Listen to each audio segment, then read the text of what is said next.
Welcome to Prison Talk. 12/16, December 16. Welcome to Prison Talk. Now, we're going to wait till we get a couple of people in here, get this thing started. All right. But there's a whole lot that I've been looking into that's going on. And it's like time to address a lot of things because we have to let the people know what time it is, you know? What's up, Paradise? You know? But Friday night, we got Grown Folks Talk Friday night. All right? Just so everybody know what time it is. Friday night, we got Grown Folks Talk. Today, we're doing the Prison Talk. I'm just waiting on the people to come in. They coming in. Salute, family. You know what I mean? But I got a nice, interesting show for you tonight that's real informative and helpful that I think would help a lot of the brothers and sisters. You know what I mean? How to, help their family members, friends, loved ones, or even themselves. God forbid they wind up, faced against the penal system. Because that joint ain't no joke, man. You know? That joint ain't no joke. All right, Devon Riley, I see you, baby. All the way from Norfolk. You know we in the house, But we here, and we're going to start the show. I'm going to bring up Jocelyn, and we're going to kick it real quick. Jocelyn's an ex-correction officer. We call him CO in the system. So, when I say CO, I'll be referring to her, because I wasn't into all that old correction officer and all that other crap. You know what I mean? So now we're going to go, and I'm sure Jocelyn going to tell you how she would have checked the old loud mouth, foul dude like me. You know what I mean? I'll tell her how I handled her. You know what I mean? And that's what this going to be about. We're going to keep it 100. All right? So we're going to bring old Jocelyn up here. I got Miss T down here that's going to break it down from a probation officer point of view. You know what I mean? They try to check me on a couple of things. You can't hear me down there? You know what I mean? Everybody can hear me? You know what I mean? All right. So everybody can hear me. So we're going to roll. So Jocelyn, how you doing? Please introduce yourself. Hi, my name is Jocelyn Jameson. Okay. Where you from? I'm formerly from Harlem, but reside in the Bronx at the moment. Okay. So we on the joint and we talking about, she's an ex-correction officer. And, yes, I am. Lady K, what up? My thing is that I want you to understand, where was you at in the state? Oh, I did a couple of jails. My training jail was Fishkill. Then one of my main jails was Mid-Orange. I came off of maternity leave. I had a baby. When I went back, I was Green Haven. My last jail was Bedford Hills. So I did both spectrums, male and female. Okay, that's what's up. So which one went at you the most? Both, to be honest with you. Okay. At the end of the day, see, here's the thing. What I was trying to say earlier is that I learned a lot working in the prison systems. And one of the things that I've learned is that you be yourself. You can't be anybody else. I'm from the hood, so the Harlem and all that never bothered me. And I never went back and forth with anybody because I understand at the end of the day that my people, they have issues. They had issues before they came in, and they had family issues. They had other issues before they came in. And so I pretty much knew how to deal with them. So if you was having a bad day, I tried to get to the bottom of it. If you kept disrespecting me, I just put the paper to the pen. I'm not arguing with nobody. Or the pen to the paper, I should say. It was never an argument. Listen, I'm trying to work with you, and this is how it's going to go. I want everybody to have a good day. I need to make it home. I don't want to do no extra time. I don't want to be mandated if I don't have to. Don't fight on my time. All that good stuff. But a lot of the times I ran into a lot of the young ones, and the young ones, I felt like they didn't have a lot of guidance. They had a lot of family issues. I would talk to them. I was knee deep in it with them. So I've had a lot of good times in there. And it wasn't the inmates that gave me the problem. It was more of the higher ups. They expect you. Yeah, like your captains, your I understand what you mean, sergeants. Because at some point they want you to treat them unjust, and I didn't have it in me to do that. Now, if you did something, I got that. Okay. Well, I'm here to give both spectrums, even though it might sound a little wild. Come on, So I'm gonna give it to you 100. Yeah. Let's go. Go ahead. Now, beautiful young lady like yourself working in the prison. You know what I mean? As soon as you come in, they look at you as meat. Not just the inmates, right? Because they don't have a life. They can't get nobody out there. That's why they come into prison. They try and treat us like crap, right? Because they don't have a life. So you already know how it is. They go home. I always tell the COs this and it piss them off. I tell them, I already know when you go home, you know what I mean? The cat shit on your leg, you know what I mean? The kid throw up on your shirt, you know what I mean? The wife ain't giving you none. And you know, Right. son is in the living room with his homie smoking weed, you know what I mean? And you got no respect in your house. So now you come in here and you trying to run my house. You know what I mean? A lot of the times, I'm not gonna hold you. You'll see CEOs bring their personal problems in, and what it will do is cause ruckus with the other people, the inmates or whatever. Everything will be fine, but once, because you're having a bad day because your husband cheated on you or your wife did something, or today just wasn't a good day. It didn't have to be that. It could have been your kids. Because at the end of the day, as a CEO, you still have your own problems. You have your own family. A lot of things go on, but you have to learn how to separate your life from that life, because it's a jungle and it's two different lives. Tell them, sis. I like when you talk that talk. It's two different lives. So you have to leave your problems on the outside of those prison walls. Walk in there with that game face, take off those little girl panties and put on your thongs or something, and get up in there and do what you're supposed to do. Put on your grown folks panties and get up there and do what you got to do. But like I said, it's not so much to treat them unjust. They're already in there serving time. They're already in there for whatever they're doing. That has nothing to do with you. As long as you can maintain your house, as long as you have a respect for them, they'll show you respect. They'll show you respect. You don't have to be disrespectful. You don't have to be nasty. I never had to be that way. Because let me tell you something. Inmates see bullshit from afar, especially if they've been in there long. They sniff you. So if you're going to be an asshole, you better be an asshole for the whole 25 years of your motherfucking career. Because if you don't, and you slip up. Try not to curse because YouTube have a fit with that. Oh, I'm sorry.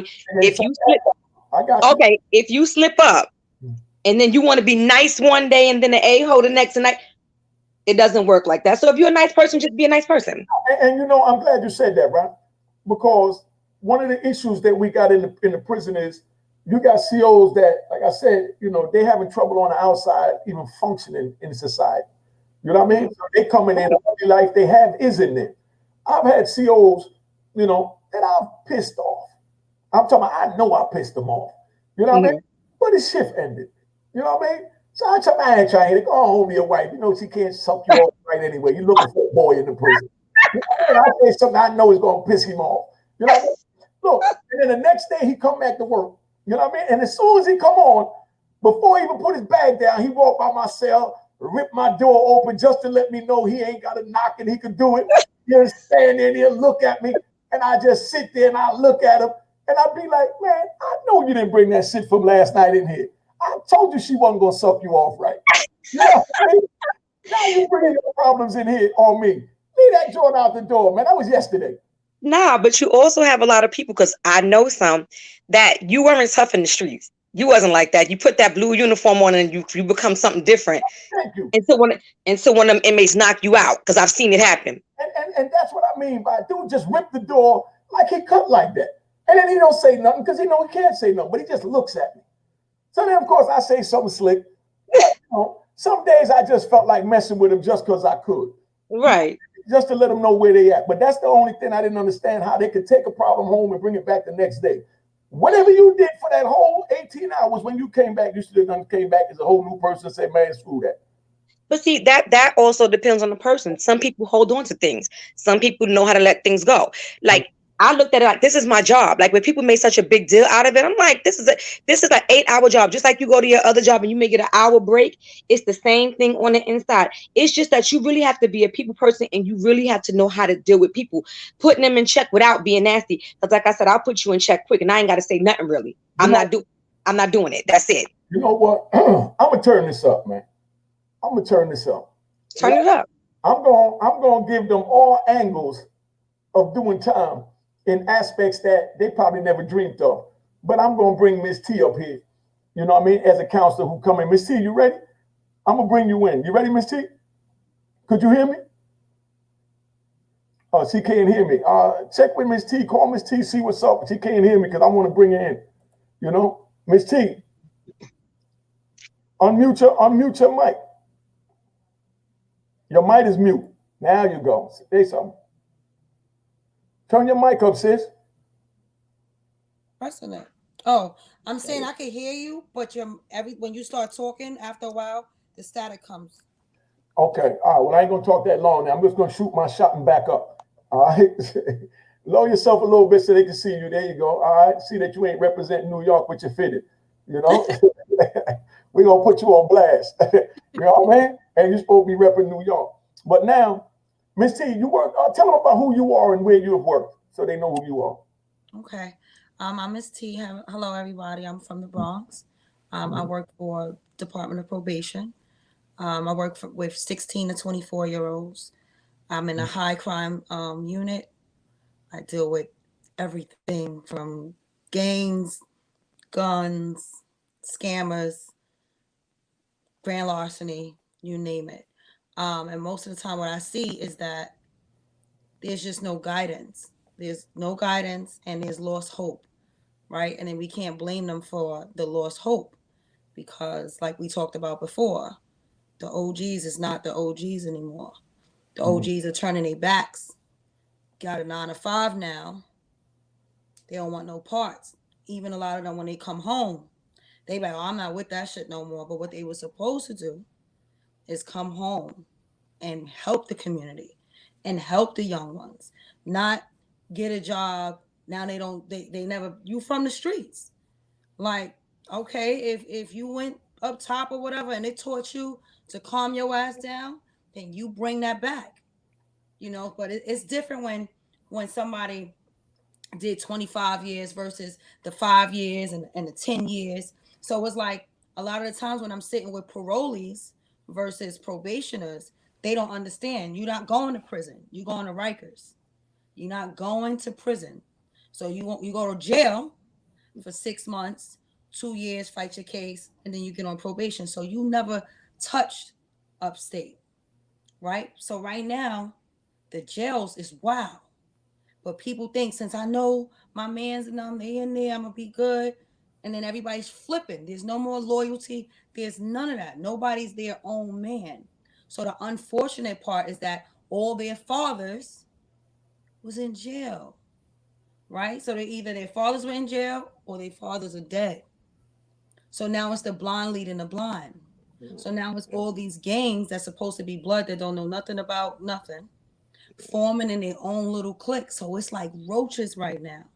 And it's unfortunate that nobody is going in these hoods and snatching them up and saying, yo, let me go talk to somebody who's calling shots.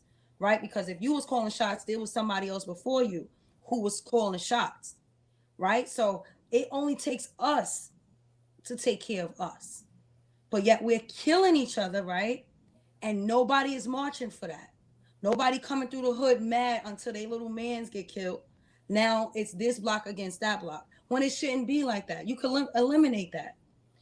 We would be a terror if we got together and we made money together and we claiming these projects and tatting it and they throw your grandmother on her head if you get locked up for a gun. Your grandmother, your mother, she out of the projects. But yet you got the tattoo on your arm. Right? So the lost identity is just disheartening because that's what I deal with. I deal with young men that come in my office and they looking at the floor, right? Because one, they don't trust me. They don't trust me yet. So they'll sit there and be like looking at the floor. And I tell them, you know what? We're going to do this every time you come. You want to look at the floor. I'm not going to say anything. So where it just breaks them like, all right, what do I have to do? I'm like, all you got to do is tell me about yourself. I What's don't the age bracket? 16 to 24, Okay. right? So it doesn't matter what's on paper. You could have banged somebody in the head. You whatever you did. By the time I come to your house, now I know your story. You sleep on the floor, right? So if you sleep on the floor, you barely had a meal last night. When you come in the office, we don't need other officers that I saw address them like, "Yo, young man, pick your pants up." No, say hello because he's a human being, right? So when they stop getting treated like human beings and get treated like animals, then that is what they're going to project. And that is what they're going to do. If you look at me that way, before I got here, my mother probably told me I wasn't going to be shit, right? Or my father's not around, right? So now when I get over here and I'm in trouble, now I got an officer telling me, stand up, sit down, piss over here, go over here. You're gonna go to jail if you pick up a gun. That's not the story. That's not the guidance. Right now, it looks crazy because when I'm sitting there, it's unfortunate that I'm like 1 foot in and 1 foot out. Because every time they coming outside, they scared. So when they don't want to do things, I got kids that will call me at 2 o'clock in the morning because it's time to retaliate. It's time for get back, right? So they're like, Miss T, I'm trying to walk a straight path. I don't know how to tell them I can't do this no more. Y'all can't hear me? Yeah, No, no, yeah. no. Okay. I'm repeating the Oh, question. oh, so they don't know how to say I can't do this no more. I'm not in the gang no more. They can't they can't say that. If you ask a kid right now, they be like, yo, I can't say that. I want to. I don't want to do it no more, but I can't. That is for all the kids that's walking out here with no father, with no big brother, with no real OG, right? So I gotta tell them, you know what you're gonna tell them? Your PO is on her way. They gotta get away from your door. Now that's their out. Imagine the kids that don't have an out. Imagine the ones that's sitting there like, damn, I gotta go run this drill. I gotta go with them. And now half of these kids are coming outside and busting these guns, and they don't even know what they're doing.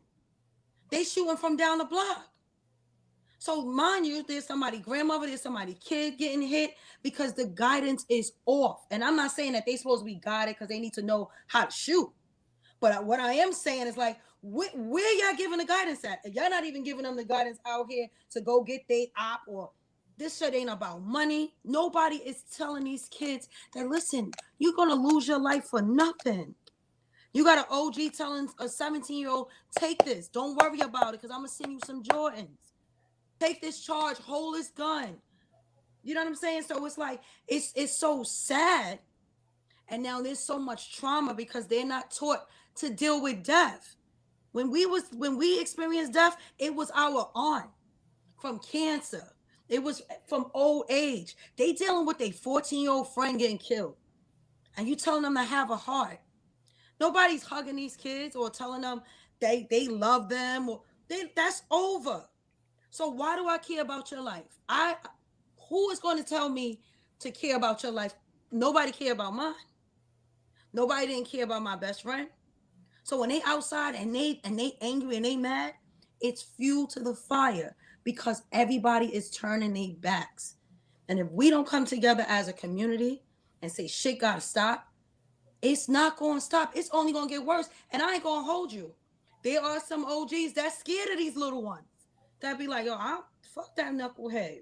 I ain't business with them. They never gonna change, right? But they be forgetting that you was them. Like, how are you saying that and you was them? When you look in that young man's face, you was that same person. So how dare you, whether you went to jail or whether you've been through it, how dare you say, fuck them? Because you know what's going to happen? Your sister, your daughter, your grandmother going to walk out the building and get hit by that stray bullet for the same little kid that you said, fuck them. They never going to change. You're not giving them a reason to. You're not giving them the proper tools. So right now, we losing. We losing all the way. We losing. They say there's nothing out here. That's a lie. There's money out here, right? And sometimes these men need to walk out and buy these little boys a coat. Because guess what? It's mostly the ones that don't have it that will take your head off.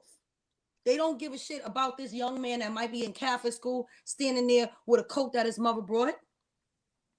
Why do they care about that?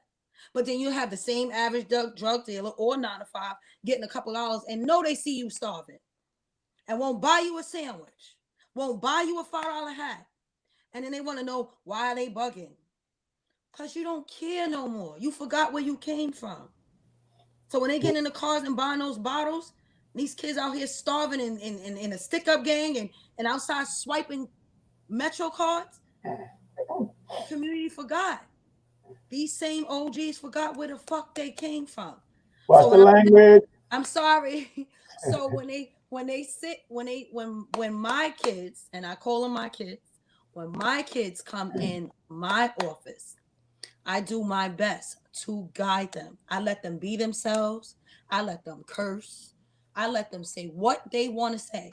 And then I try to connect with their parents like, listen, please don't preach to them. Don't do that. There is a balance. Yes, you have to be a parent. You can't always be a friend, but you have to find balance and you have to evolve and you have to be in this world.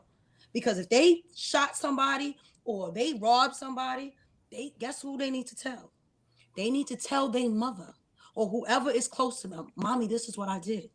I don't know what I did. I'm wrong. I don't know, but I need somebody because they railroading these kids in these jails. But nobody has nobody to confide in or tell or hold them down. So we need more advocacy for free. For free. They need to all the OGs that had lawyers help them and all that type of stuff. Those kids are sitting in there by themselves with the judge. With the judge and the Bronx defenders, like, take that charge. You ain't you this is what you gonna get. And nobody's with them. Not a mother, not an aunt, not a sister. These kids go to court by themselves. And when a judge look up and they don't see nobody with them, they throw the book at them. So it's like, for people that's listening, they need to understand that your free time on your hands when you just out, you see somebody in your community, grab them up and hold them down, because one life out of 10 is a lot. So if I got 25 on my caseload, I may have two, just can't save them, but the rest, they fall in line because I tell them I care about them. I'll call them. Yo, you in the house? I heard they were shooting over here. Citizen app said XYZ. Take a picture. Oh, matter of fact, watch this movie so me and you could talk about it. Right? So they get an understanding of relationship because that's gone. So these young men don't respect these young girls because these young girls forgot their place too. They out here spitting in these men's face, slapping them, inviting them to a penis that they don't have. Right? So they, as the respect is all the way gone. I make these young men bring their girlfriends to my office to tell them we don't play cops. We don't play cops if you mad because he was talking to a girl. So now you calling the cops on him and telling them he got a weapon. And now these cops is looking for somebody with a weapon because then there's no home training, there's no guidance, and nobody is giving these kids hope anymore at all. So it's just unfortunate. It's just the youth is so lost and they're not guided and they're traumatized. They are losing their friends left and right, and they are told to just get back up and keep going. Could you imagine that? We didn't experience 14, 13 years old and going to a funeral and then getting told, wake up and go to school and smile and do what you're supposed to do. Nobody's dealing with it. So as much as we walking around saying, young man, you better do this, you better do that. How you doing? How you feeling? You need a hug. Because it's serious out here. So a lot of times while these kids is out here moving the way that they move, they hurt. So hurt people hurt people. So it continues to go and go and go and go because we're acting like they not going to funerals, like they not wearing a childhood friend on their neck. Like it's so crazy when you got to look at your kid and be like, take 13 of those chains off your trophy. I got boys. I hug them every time. I tell them I love them every time they walk out that door. I'm always scared. I don't know if they're going to walk back home. I'm on their phone. I'm tracking them.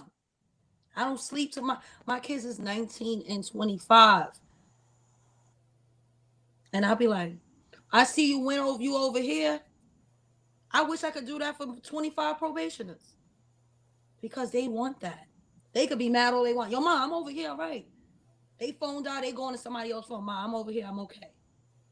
But can you imagine that? The mothers that sleepless nights or the ones that already lost their kids. It's crazy out here. And if people don't start having some type of compassion, I was hoping that 2020, although it's been crazy, that opened up some hearts and that opened up some eyes. And that just said people dying alone. These people that was sick was in the hospital by themselves. we have too much family. We have too many friends. We have too many kids that we know that we need to just grab a hold of them and just say I love you sometime. Because love wins. Love trumps everything. You'd be surprised by just asking somebody how you really feeling. Can I help you? It takes you a long, long way. So everybody that's watching, please have a heart. Please stop walking past what you already see that's happening. Because the only people that's going to save us is us. That Black Lives Matter did not come from us. We did not make that. So let's not get jaded by that. We are the only people who can save us. You know, if anybody have questions or whatever, but this is not a job for me. Like you see this that I'm wearing on my arm, this is a nephew, like lost his life. I got more. It's real life. Last week I bought my brother from Hear DC, you. Larry Moe and Moochie. They lost a son. I 20 can't hear you. Oh, you can't hear me? That's on your end. Okay, my bad. You can hear him, Jocelyn? Yeah. But Yeah. why I can't hear him? Well, okay. Hey, Jocelyn. Yes. And Miss T. Just so y'all know, you're dealing with younger men. You know what I mean? You're dealing with younger men, so you know what I mean. You don't get the aggressive. You know what I mean? Disrespectful. You get the young that you know is just. You know what I mean? Like you said, lost, right? Right. No, but I'm gonna cut you off. But we deal with the parolees also. So the probationers, I have my hand on them, right? But we have every week, well, not now, but every week we have the parolees come, and they come home. They may not be equipped with technology. They don't know how to do certain things because they're just coming out into the world, right? Right. So, but some of them are coming home angry. Right. So when they sitting across from the probationers, you'll have me in the middle saying, you know, each one teach one, right? We're trying to prevent them from going where you were, right? So when we're trying to do that and trying to help them understand, like, listen, where he's at, he did 18, he did 25 years. They suck. These grown men are sucking their teeth. Man, why the F I gotta be here? What the F this and that? And then I gotta tell them, like, you here because that could be your son. Well, these are the old dudes you're talking to? These are the old dudes. These are the old dudes that are angry, right? Because either some of them don't know how to ask for help. Remember, we talked about not being able to read, right? So you'll have them sitting there like, y'all got this stuff on the board or y'all passing these papers out, and I can't read that. Right? So it's like, I'm mad. I don't want to hear that shit. And I don't care about Todd over here. If he want to do that, that's his MFing business. This is the conversation. I'm right here. Parolees are right here. 30, 40, 50, 60, sucking their teeth. Why am I here for this BS? Then you got the little kids like, see, they don't care about us. These are two sides. This is the future right here. And they looking in the mirror. So it's not that I don't deal with the older population by telling them what they need to do or whatever have you. So my hands are on the younger generation, but I deal with the older population trying to help them understand, like, you may feel helpless right now because you're coming out into this big world and you may be scared. Miss, I ain't scared. I am not scared. I just want to get the F out of here. Listen. Let me bring some clarity to what you're saying that might help you to understand. I'm in the inside with these men for 26 years. You know what I mean?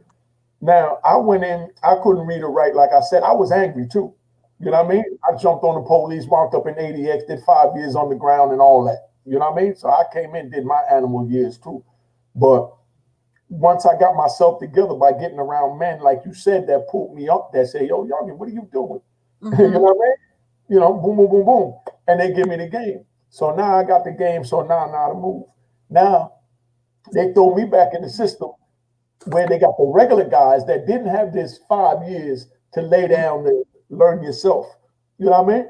And I come out and they put me in a unit and they got like 180 dudes in there and 8 TVs and you know what I mean? And You know, they playing cards, and it looked like, you know, one big recreation center in the unit that they live in. Mm-hmm.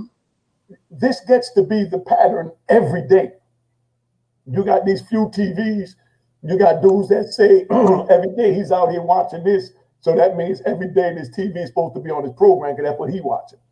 Mm-hmm. You know what I'm saying? And he's ready to kill you for that TV. You know what I mean? But can I say this much?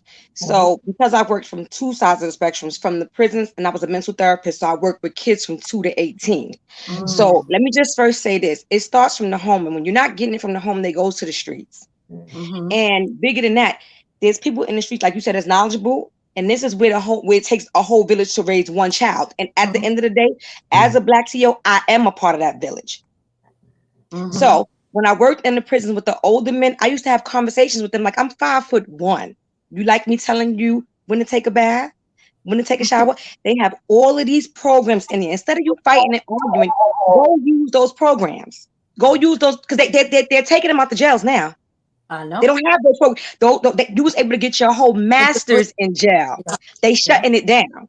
So instead of you arguing with the next person, because your wife left you, I get it, and I had a lot of that. Miss J, my girl done cheated, she done left, and then I would mess with them like, so what did you do before you went in? I wasn't that good, Miss J. Well, let's be real about it. But while you in here, why don't you take all of that negative energy and let's turn it into a positive energy? So you have to be, you're not there. I mean, they're there to serve and protect, but you're not there to try to overbear them and rule them. You're there to guide them. Right. Whether older or younger. I had people I was 60 talking to, like, you want to keep doing this? This is repetitive, systematic. You have children. What are you showing them? Those are the conversations that need to be had. Right. Even coming from a younger person. When I was a TO, I was 32 years old. Hold on. That's basic crap. It worked for me. I don't know about it being basic crap, but you know what? It's basic crap if you don't want to change your life. No, that's what I want to get at. I'm gonna take it's basic crap if you don't want to change. Listen. Hear me out. When I say that, because I'm giving you from another point of view. You're right, 100%. But what I'm saying is that's 90% of it. That's about 30-40% of the men that's in there that fit that, like you said, fall into the problems at home. They bitter, the people left them, their friends left, everybody left them. Everybody that, because everybody know deadbeat dudes that didn't do crap when they was on the outside. So then when on the inside, everybody abandoned them, including their mothers. And that's what's happening to a lot of the young guys. I get a lot of young guys coming in, and I couldn't fathom. At this time, I got 22 years in. Right. You know what I mean? And I'm meeting young men that's 22 years old. I'm getting visits from my family, you know, my kids, and I'm getting more visits. You know what I mean? From my friends and all that. Right. And I've been locked up 23 years. Right. And here's a guy 19, 20. And every weekend he ain't got no visit. No one is coming to see him. And I'm like, what did you do in 19 years to screw off your aunt, your uncle, your niece, all the people that I know loved you growing up? Because that's what we do. We love our nieces and nephews like their own.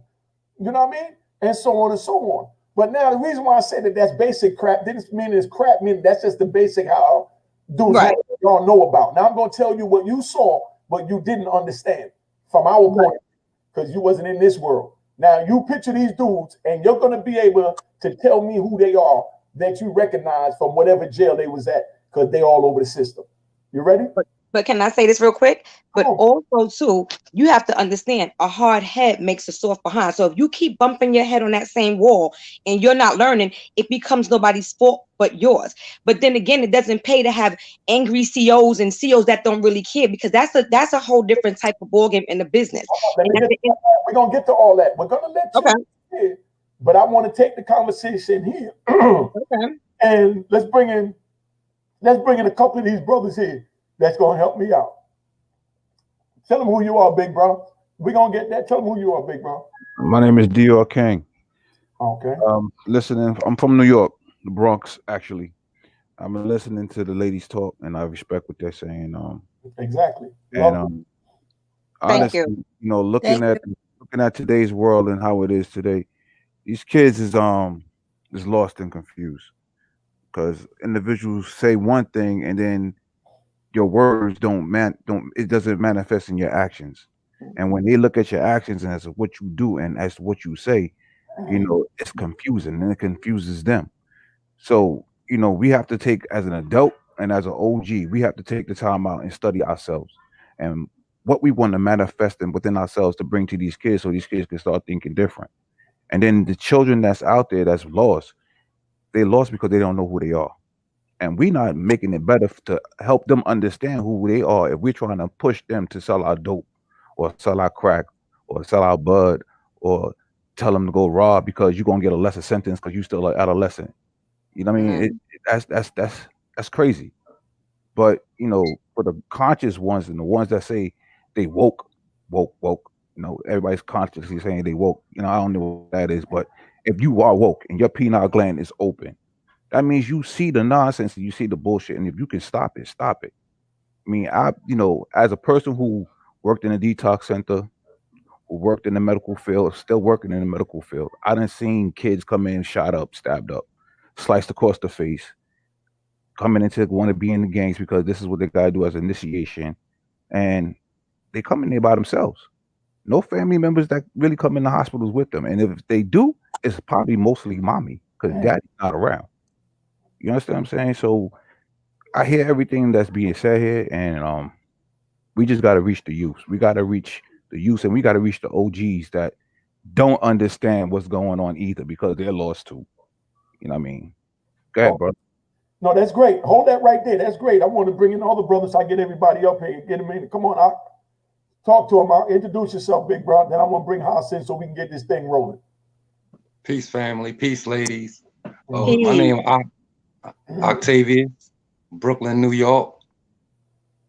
Yeah, what y'all talking is real deep, man. It's how they say it's real in the field.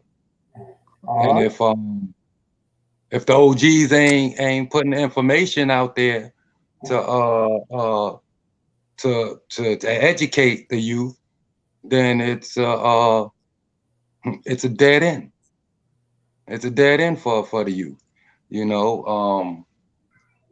it ain't necessarily got to be the parents, because the parents can do all they can do. I was a youngin'. We all was youngins at one time, Both my parents was officers, but I knew what's right and wrong. Okay, so I got a different story than what's being said. We can't just blame the parents. We can't just blame the OGs either, because some of us know. Right. I like that. We know. Let me tell you something. The only man without a history, they ain't lived yet. We all got a history. We all got a history. So it comes a time where you got to grow up. Make a choice. Break out of that. Now, us, the OGs that's out there doing wrong, like my brother said there, we can't keep lighting the fuse like sell our crack, sell our weed and whatnot. Yeah, this is an ongoing thing. This is how the process keep going. Everything is a process. When they take our ass to jail, they process us. Everything they do is a process. So in order for us to nip this thing in the bud, I don't know, I'll be a skeleton by then, but it's got to be a process, and it's got to start somewhere. That's why I be here. Brother Octavius, what you said is history, and coming from an old school. Bro, let me bring Big Haas up. Hold that thought. You right now. Let's bring Big Haas in. You know what I mean? So Brother Haas. Where Brother Haas at? He coming right now. Okay. Hey. Good evening, everybody. Hold on. Big Haas from Harlem. Haas. Josh, could you try and stay still? Because it's kind of. I'm sorry. Thank you, sis. Go ahead, Haas. Excuse me, and then we're gonna let the good brother go in. Dior. I'm Hassan from Harlem. And I'm listening to everybody on the panel, and everything. Everyone's input is correct. Everyone's input is correct. But we're looking at it from how it affects individuals. We have to understand what's going on is going on, being repeated throughout all the urban communities in the United States. One time I was on 17th and Erie in Philly, and and some young boys. I was with some young boys. I was with some young boys, 16, 17 years old. It's the same exact thing. So we have to understand, the systems that create these predators to give us the mindset. We didn't create redlining. Redliners, how they created the, somebody got the TV on or something, or they radio on because it's double echoing because somebody has something on. It came on when you came up, huh? Oh, that's his mic sounding like that? Because it's like echoing. Yeah, you echo now. I'm echoing too. Yeah. That's on your side when you came in. Again, finish though. I was going to finish. Well, what happens is the situation is this. We forget about group homes and foster homes. A lot of these systems, are the reasons why kids don't have families, don't have strong family units. And these help influence the children as well. We're dealing with a systematic thing that's going on in our community. And whenever you have to put a system, put some sciences, when you put two things together, have the same outcome. So we got the same outcome in Brownsville. We got the same outcome in Harlem. We got the same outcome in South Philly. We got the same outcome in Southeast Washington, D.C. We got the same outcome in all these communities. So, and it's right, it's going to take us because no one's going to help us better than us. And it's going to take formats like this for us to be able to start creating a dialogue, because it seems as if everybody thinks there's nothing wrong. We going about this as if there's nothing wrong. And everything that you said, everything that needs to be said that needs to be done by the OGs, this is what I do on a daily basis. You know what I mean? And you have to walk the walk and talk the talk and walk the walk. But what happens is nobody's really sacrificed. Everybody's, dealing with, their lower nature. So everybody wants to, be rich.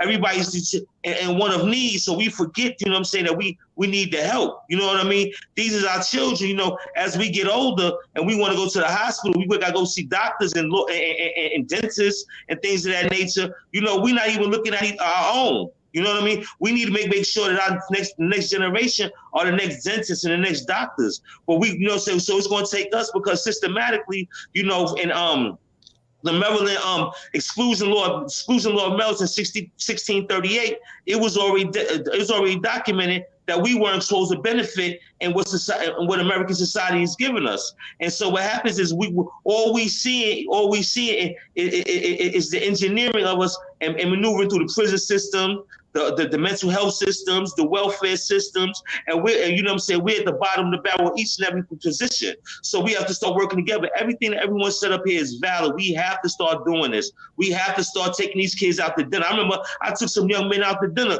You know why? Just so they can have the experience. You know what I mean? Because they was getting money, but they ain't never been to a restaurant. So I took them out to dinner. You know what I'm saying? And they came back and told me and now they 25 years old. This is how young they was. They was like, yo, OG, you the hard, you told me the truth.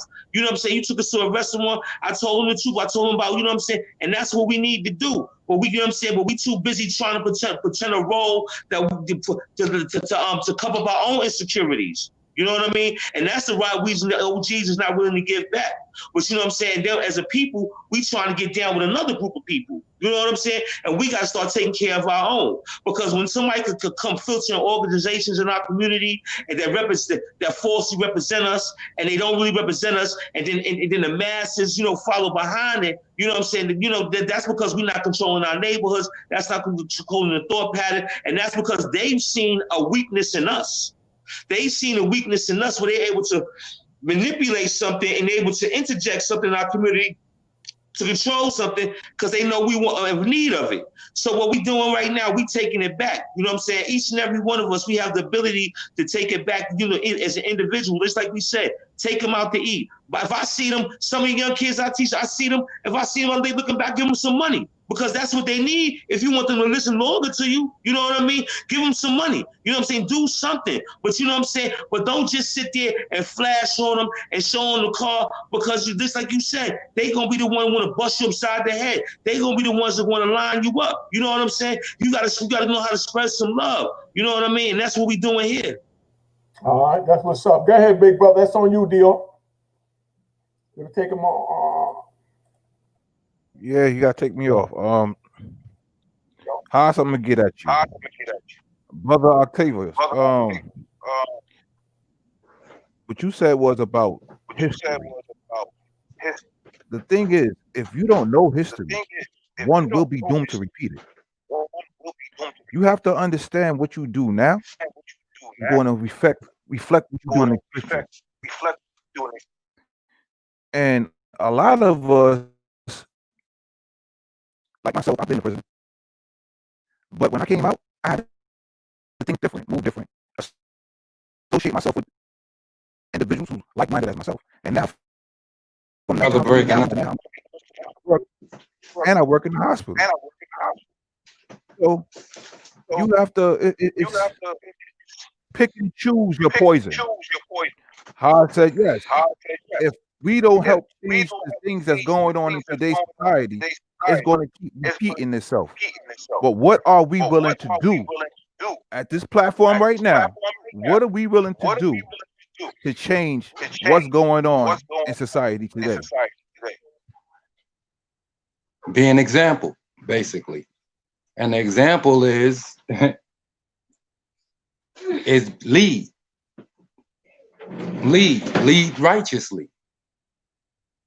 Okay, I mean, okay, for example, I done been there. I done been behind the bars. Not prison, but jail, a lot of that. Okay, with my children seeing this. They ain't seen daddy going to jail. You know, they know what was going on. Okay, until my last stint, which almost cost me forever and a day. You know, I sat there and I had a real thought, a process. I was processing, literally sitting there, everything just processing life, because this is what I was facing. I thought about everything, mainly my children. Everything else I had to block out because it would have sent you crazy. I'm watching guys in there going, crying over women and this, that, and the third. My main focus was, how did I get into this? How I'm gonna get out to get back to my children. And not only that, what the hell I'm going to do when I get back out there? Fast forward to today. I made it back out, and enough time to still watch my children graduate, go to college, both boys, 2 more raising up. But my point is, and I have a business, but I came out and I changed. You got to change though. See, that's the thing. That's the lead. And my children see this. Fuck talking. We can talk all day. They see this is what they react off of. See, that's what I idolize. I didn't idolize my mother, my father, or my uncles and all of them doing the right thing, officers, civil servant jobs and whatnot. I didn't idolize that. I idolized the dude on the corner with the pack. He was the one that had the power to be like, yo, shorty, get the hell out of here. Go to school. Boom, boom, boom. That's who got the power over the youngins in the street. Why is that? I mean, because they make like it's glorified. They glorify. I mean, we all have idols. Okay. We all. Okay. Now, that's we right. gravitate.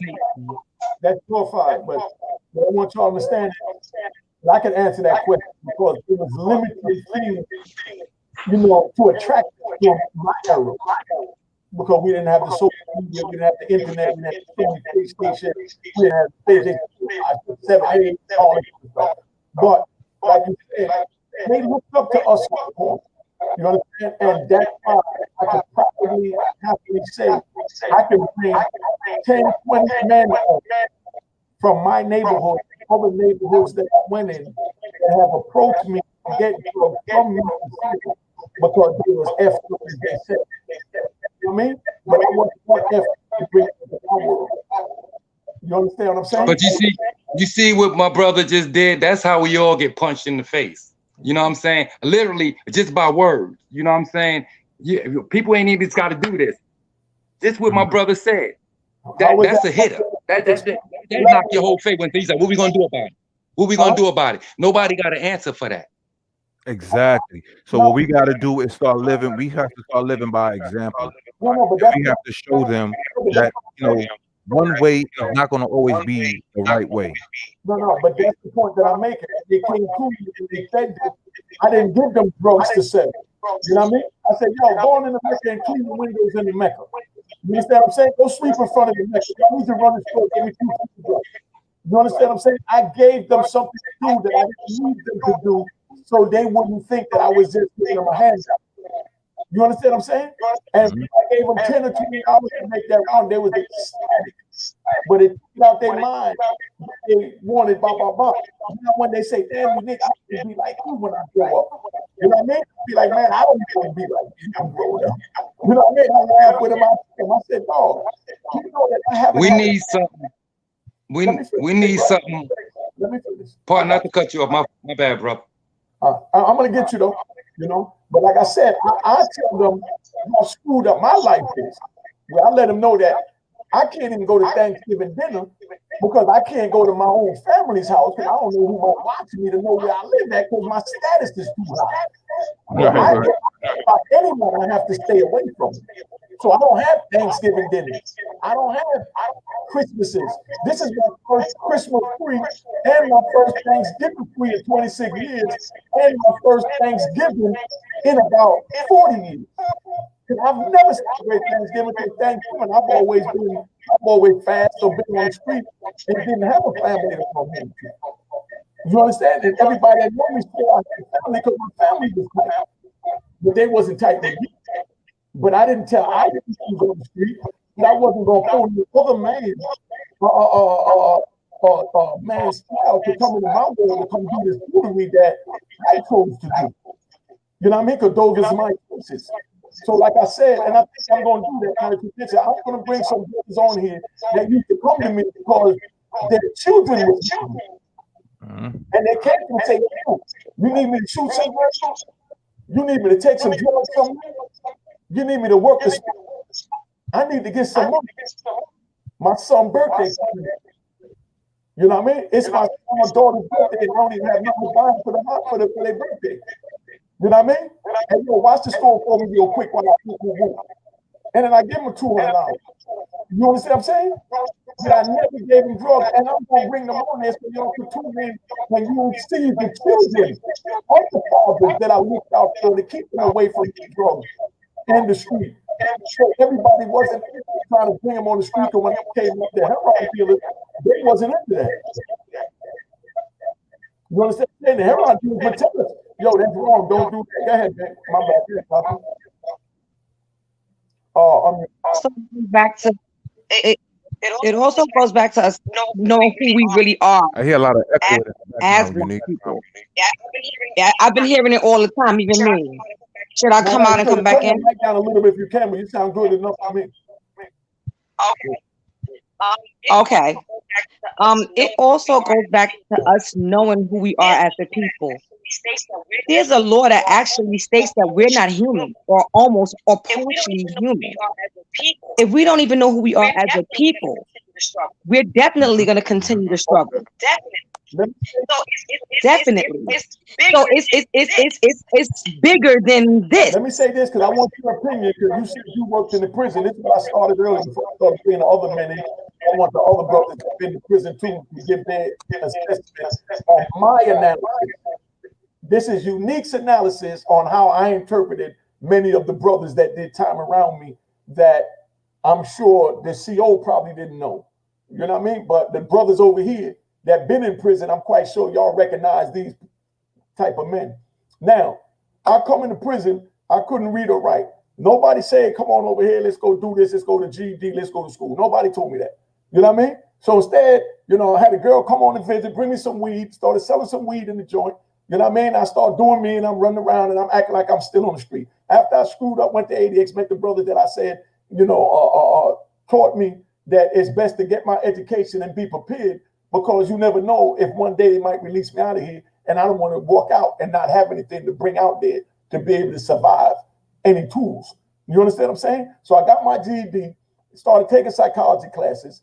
You know what I mean? Then since then, I became a certified plumber, certified electrician, certified HVAC and refrigeration specialist, electrician, a mechanic, a culinary arts cook, a surf safe, you understand? And a certified mentor and a suicide prevention specialist. I did all that in prison. And when I walked in these European prisons, I couldn't read or write. You know what I mean? But I got with men that told me right from wrong and how to survive in there. And it was also because you were ready to change. See, I was wait. I was one of those CEOs that I said that earlier. I was one of those CEOs when I seen, I don't care how old you was, get out of trouble, use these programs, use what you can. This is one of those times where you have to use what they have in order for you to get ahead so that you can come out with something. But now if I'm here and I'm giving you the tools, and I would come when they would give me information, I would come. Listen, this class is here. They're showing you how to make airplane parts. They had a program in it called Core Craft. They were making our uniforms, plane parts, everything. They're paying you 22 cents, but guess what? You're learning something different. You'll learn how to build an airplane by the time you get out of there, depending on how long you in there. Utilize your time wisely. You think other CEOs was running around doing that? Hell no. Okay. They could care less. I cared because I was raised differently. Let me go on to where I was at. I'm glad you said that. Now, I learned all that, like you said, in their different factories that they had. I'm a certified seamstress too. I know how to make my own Gucci and Fendi from scratch. Yes. You know what I mean? I learned that from them. And I used to buy from Gucci and Fendi, you know? But now let me get into it. Now, that's what I chose to do, you know what I mean, to get myself right. But as I'm doing that, I'm seeing homies while I'm going out the unit, you know, to go to school, to take these little classes to further myself. I'm seeing homies, they sitting early morning from they open the door, and y'all brothers can't tell me y'all ain't seen this. Them sitting right there in front of ESPN and they ticket in their hand. Most definitely. You know what I mean? They play cards all day, play basketball all day. We're gonna get to that. We're gonna get to that. But they sitting there with their ticket in their hand. A ticket is a gambling ticket. You know what I mean? And they worried about what the scores is to see if they hit a ticket. You know what I mean? I used to sell them. All right, you know, look, so now you got the dudes that go to work in the kitchen, go to work in the law library, go to work in CMS, to go be a plumber, go fix the electrician and all that, and they go fix certain people's cells. They make a couple of books of stamps, a couple of stamps or whatever, and they come back end of the day and they go take a shower and then they fill out their tickets. You know what I mean? And then they go back at night and they start watching a football game until the joint go off, or the basketball, football. You know what I mean? And that's the prison lotto. That's the prison lotto. Now, brothers, I'm gonna wake y'all up to something that I noticed, that I'm sure y'all noticed too, but might not have stopped to think about it. You know what I mean? These brothers would sit there and do this every day, like one of the brothers said in the thing, like Groundhog Day. You know what I mean? Every day they do the same routine. Before you know, 10 years go by, they only know what happened. And they still looking at that ticket. Yeah. You know what I mean? So much law came out that could have got them home. You know what I mean? That people right in the unit with them is going home on certain laws that would have helped them. But they sitting there looking at the ticket in the football game and the baseball game and the Super Bowl. I haven't, and I'm not proud of it, I haven't watched not one finals in basketball, football, baseball, Super Bowl, none of that in 26 years. I haven't watched not one. I don't knock nobody that did it. You know what I mean? But my thing was, I'm doing life. These dudes is getting paid millions to run up and down these court, man, and on this field. They get millions. And I'm sitting in a cage. And then Tuesday night, they smacking up their girl in the elevator. They carrying a gun in the club. You know what I mean? I'm like, yo, why am I going to watch a bunch of fools, man? and think I'm anything other than a fool. I'm just me. You know what I mean? They get a chance of a lifetime to get their life right. And you know what I mean? And every chance they get, they put they not only they freedom, but other people's lives in jeopardy. You got your chance. They never realized that. So I couldn't bring myself to sitting there watching these young boys. And that's what I call them, young boys.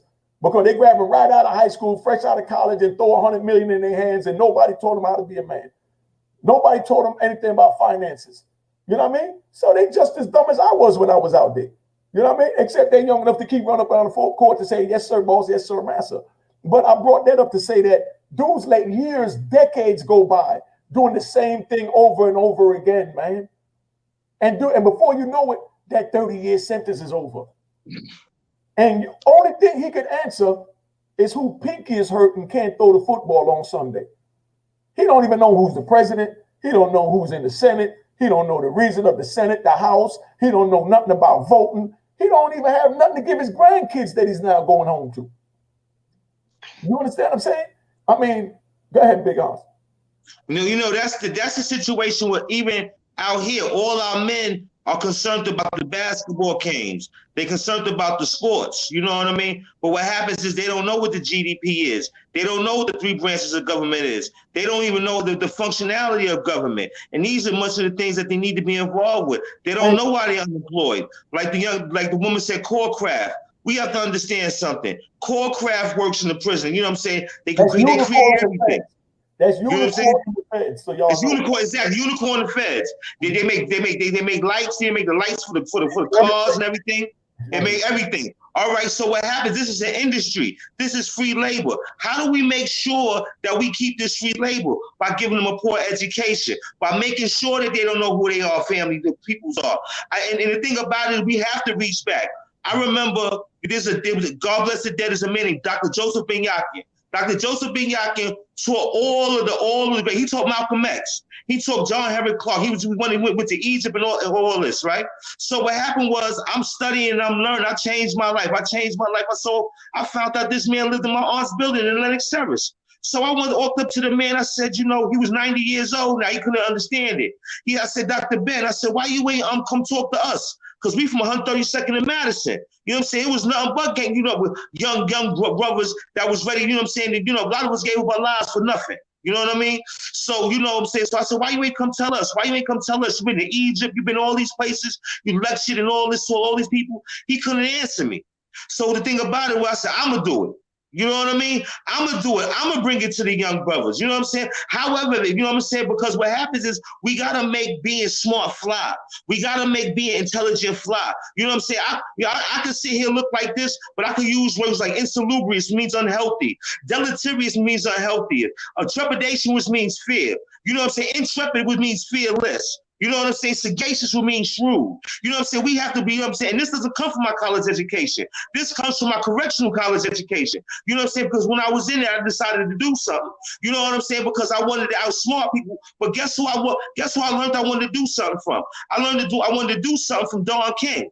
Because what happened was he used to pop all this stuff with the words, and then I found out he was really using real words. So you know what I'm saying? Between him and Malcolm X, I'm gonna read this dictionary, and I'm gonna put myself in a better position. And one thing that happened was because I had a deputy warden talk to me like I was a nothing. You know what I'm saying? I had never had somebody talk to me like I wasn't nothing before, and I couldn't do something about it. And he said, jump bad. He said, do something. He said, I press this button, they're gonna toss you up. I said, you know what? I will never have someone talk to me in that manner again, and never have, because why? I know how to use my words. I know you was like capricious, nefarious, you know what I mean? So what happens is, and I know how to use them well, and I know how to flip back and forth. Go ahead, I was about to say something. What I want.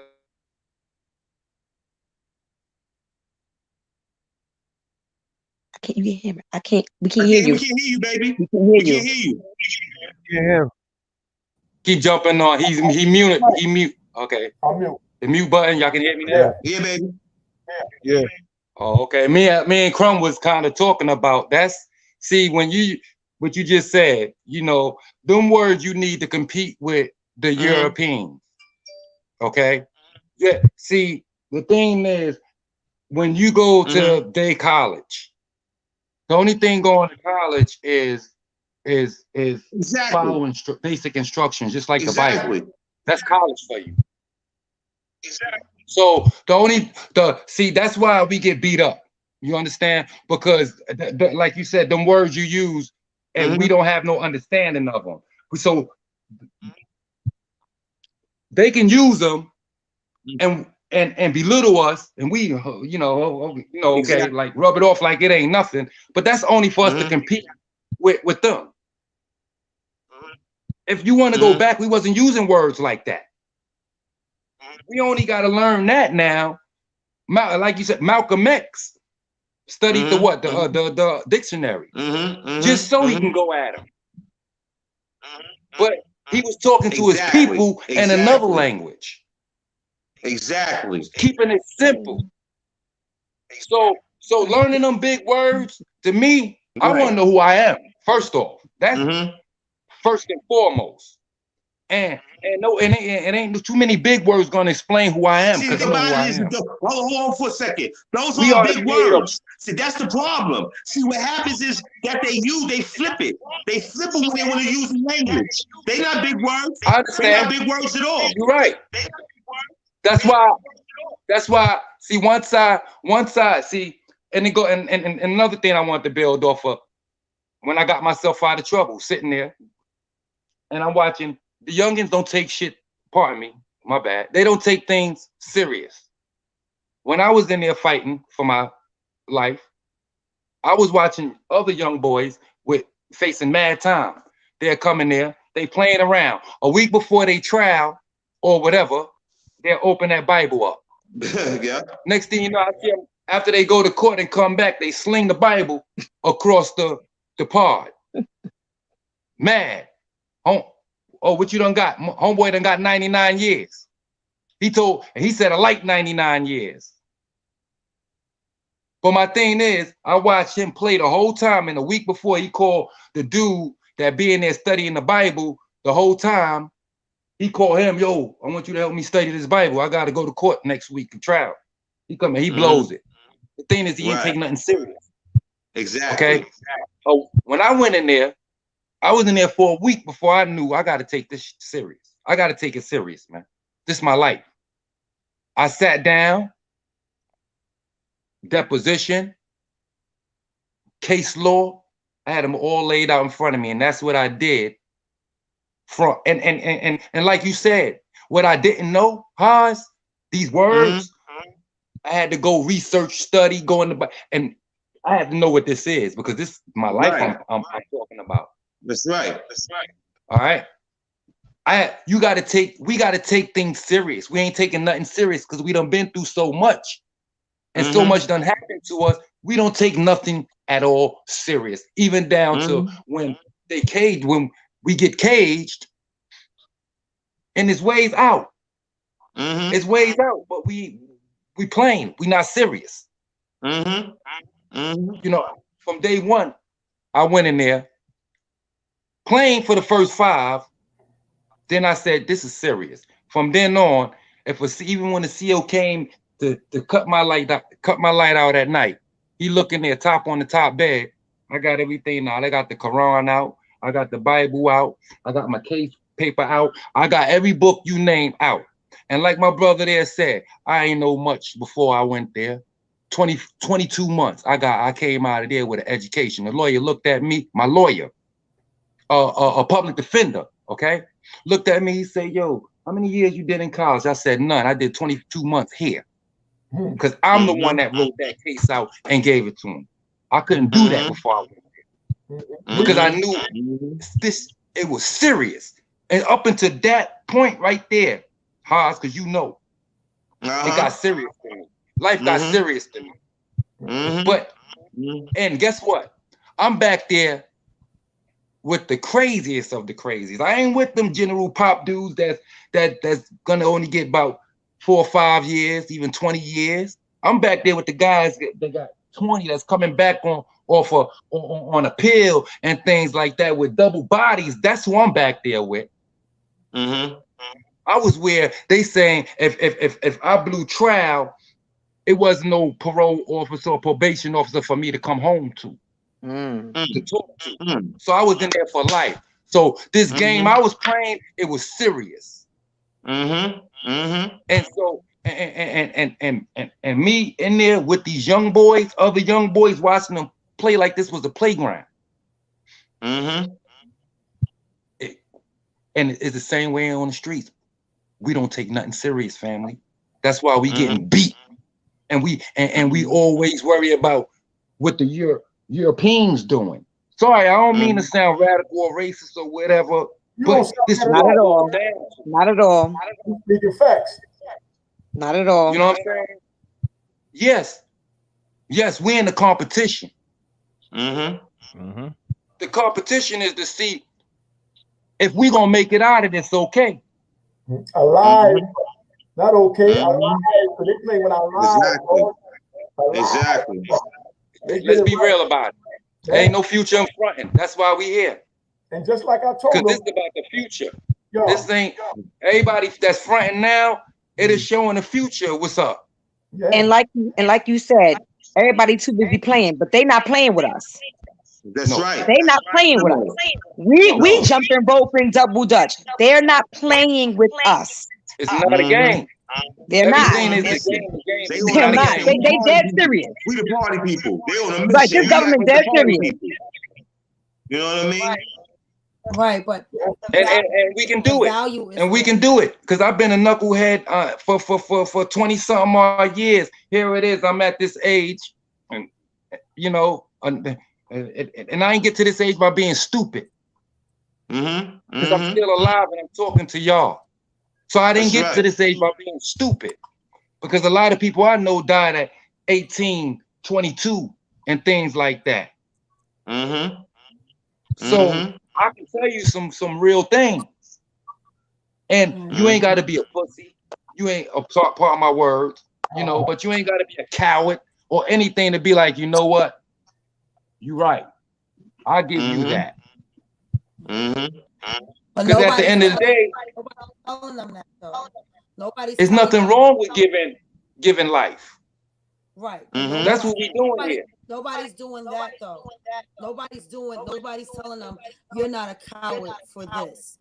Like even though I'm a woman, so even if I'm telling them you're not a coward, it's not resonating because I'm not a man, right? I mostly have male under me, right? So when they go on and they go to jail playing, they don't have value. They don't feel like they have anything to lose, right? So you made a choice. Right, the same way I grew up. My father was 7 years of my first life. Like we being born, going to the prison to see him. I had my kids at 17 years old. No more school. So I was 30. Where I went and got my GED, my bachelor's and my master's. Right? But I did that at 30. I had to make a decision. And it's just unfortunate that we had our chances, right? We had things to lose, and we saw value in ourselves, but we saw like we don't want this. I could have been a lot of the girls from the block that's still on the block. I could have made that choice. Right? The difference is the kids that I'm talking to, they don't have value. Some of them want to go to jail. Some of them, they feel like their bros are going to take care of them. Some of them feel more safe in jail. You got to hear that. So when I started earlier about when they want to get out and they don't feel they have a choice, they might be on probation for 2 years, 3 years. They like, oh, Miss T, at my door. That's the craziest thing to ever hear. They whispering, they at my door, they want me to come outside. 19 years old, right? With no identity. They're not gonna walk to the door and say, I'm not coming outside. They gotta make up something to say, I can't do this. Right? So every day that they're making a decision and they fall right line. They don't have anybody to mirror. So sometimes it's too late for them to get it. Like you said, they wait a week and in the Bible, or it's not clicking. It's not clicking Because while they doing that, they having fun. For whatever reason, whatever they finding in there, I got one in there right now. He like, yo, I feel safe in here. That breaks my heart, right? But what am I going to say? Because when he was home, he's not safe. Either the DTs is running him down, or the whoever from across the street is running him down, or when he going to the train station, he getting ran down. You a young boy trying to be a man, and people are chasing you, right? So I could tell him all day, you put yourself in that situation. You got to do this. You got to make a choice. They like, where, miss? In this jungle? You a woman later. Like, I thank you for loving me. Thank you for supporting me and guiding me. But when they leave my office, it stops right there.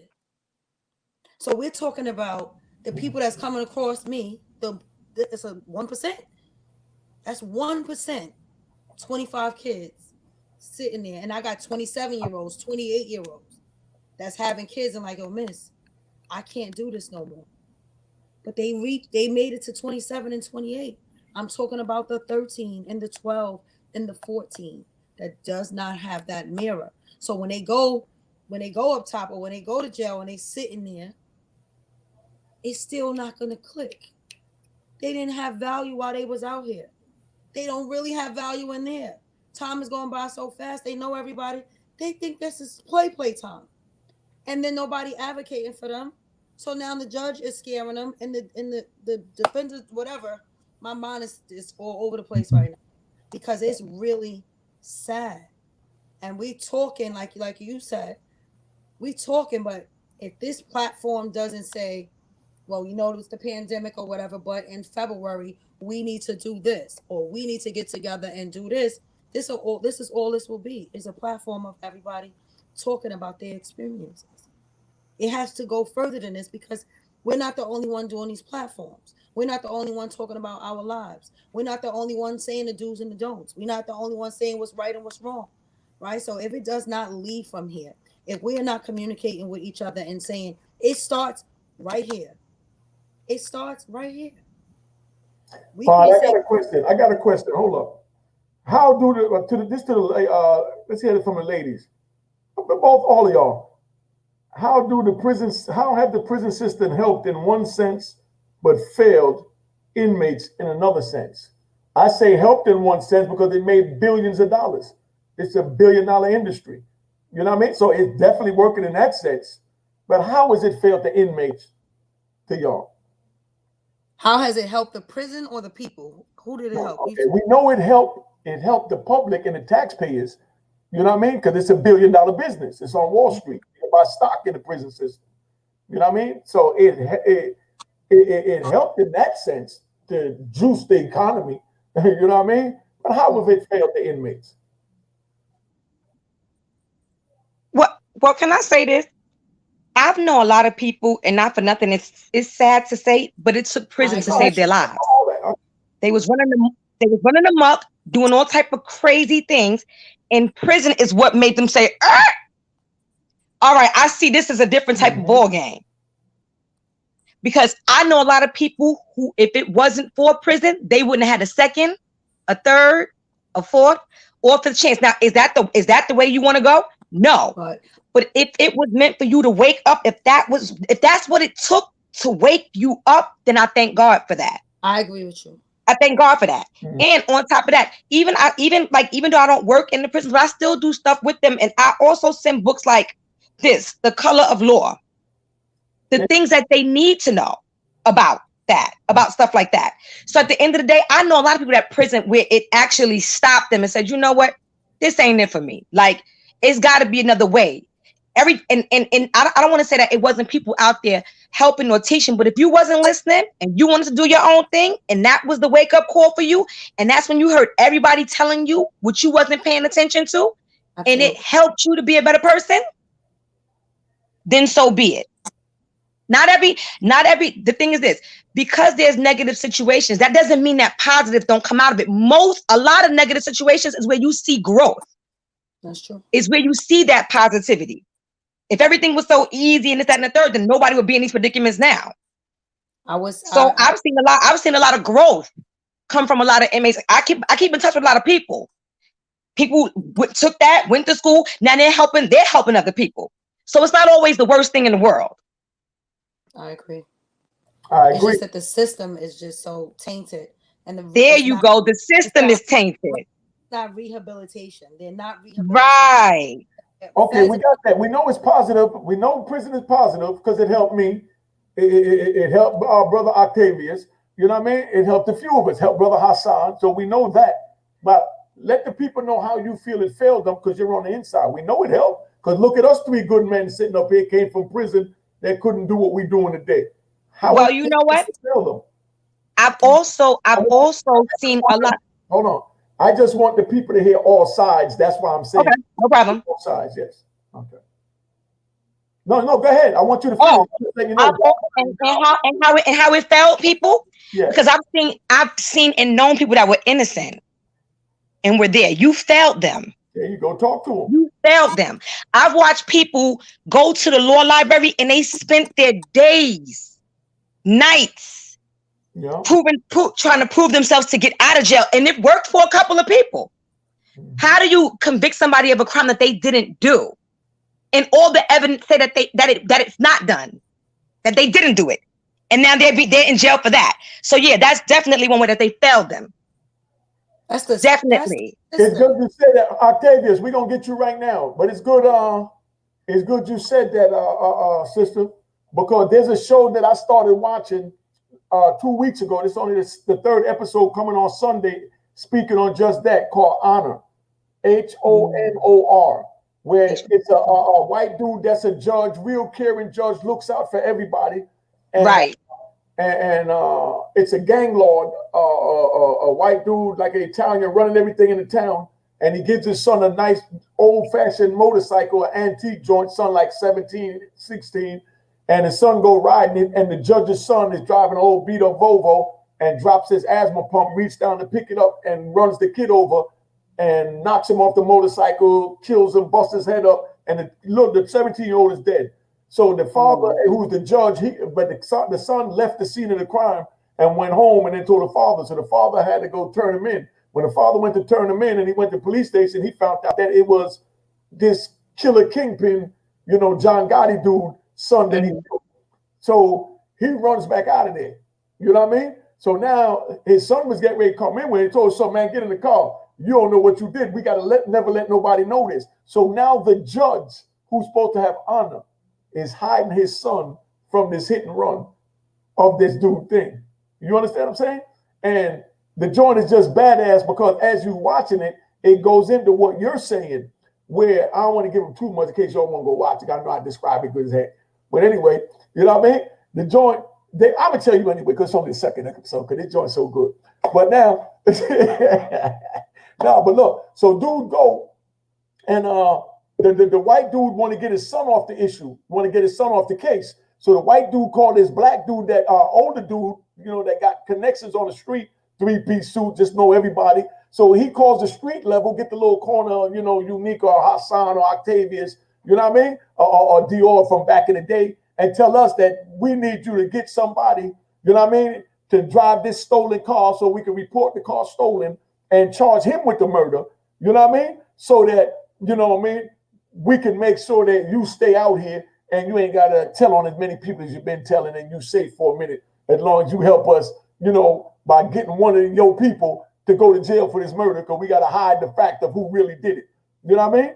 So it's this young black dude that wanted to get down with the gang, wanted to get down with the crew, and he runs up on the crew, and they say, man, I got a mission for you. And so I just need to pick this car up. The keys is under the tire of the car. Go get the car and drop it off over here. You want to get down? That's all I need you to do. So as he go pick the car up, drive the 3 police, pull him over, catch him in the car, beat him up and charge him with the murder. You know what I mean? Everybody involved in the court system know that boy didn't commit the murder. But they all trying to look out for this judge who they owe a favor to. But they letting this black boy go to jail. You know what I'm saying? So it's a lot.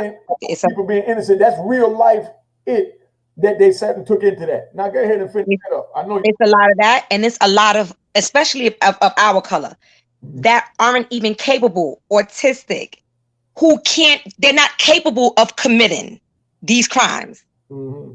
that are there. They can't speak up for themselves. Like Miss T said, they don't have nobody to vouch for them, to go to court for them, to show them that support. What happens? They take the fall. They can't defend themselves. And we all know, if you get a lawyer that works for the system, they work for them. They're not here to help you. They're here to do exactly what they need to do. Get you locked up. Yeah. It's one big system. I used to tell the kids that I used to work with in NYCC, it's a mental health hospital. There was their hospital, then there was Bronx State. That's the adult hospital. I said, listen, you'll be here, then you'll go to your Bronx State. And when they get finished with you there, you keep acting up, you'll go to Rikers. And from Rikers to State, it'll be an ongoing cycle. They built it like this because that's what they wanted. That was the plan from day one for us. That was the plan. And we keep falling right into it. And at this point, we don't really have nothing left but unity.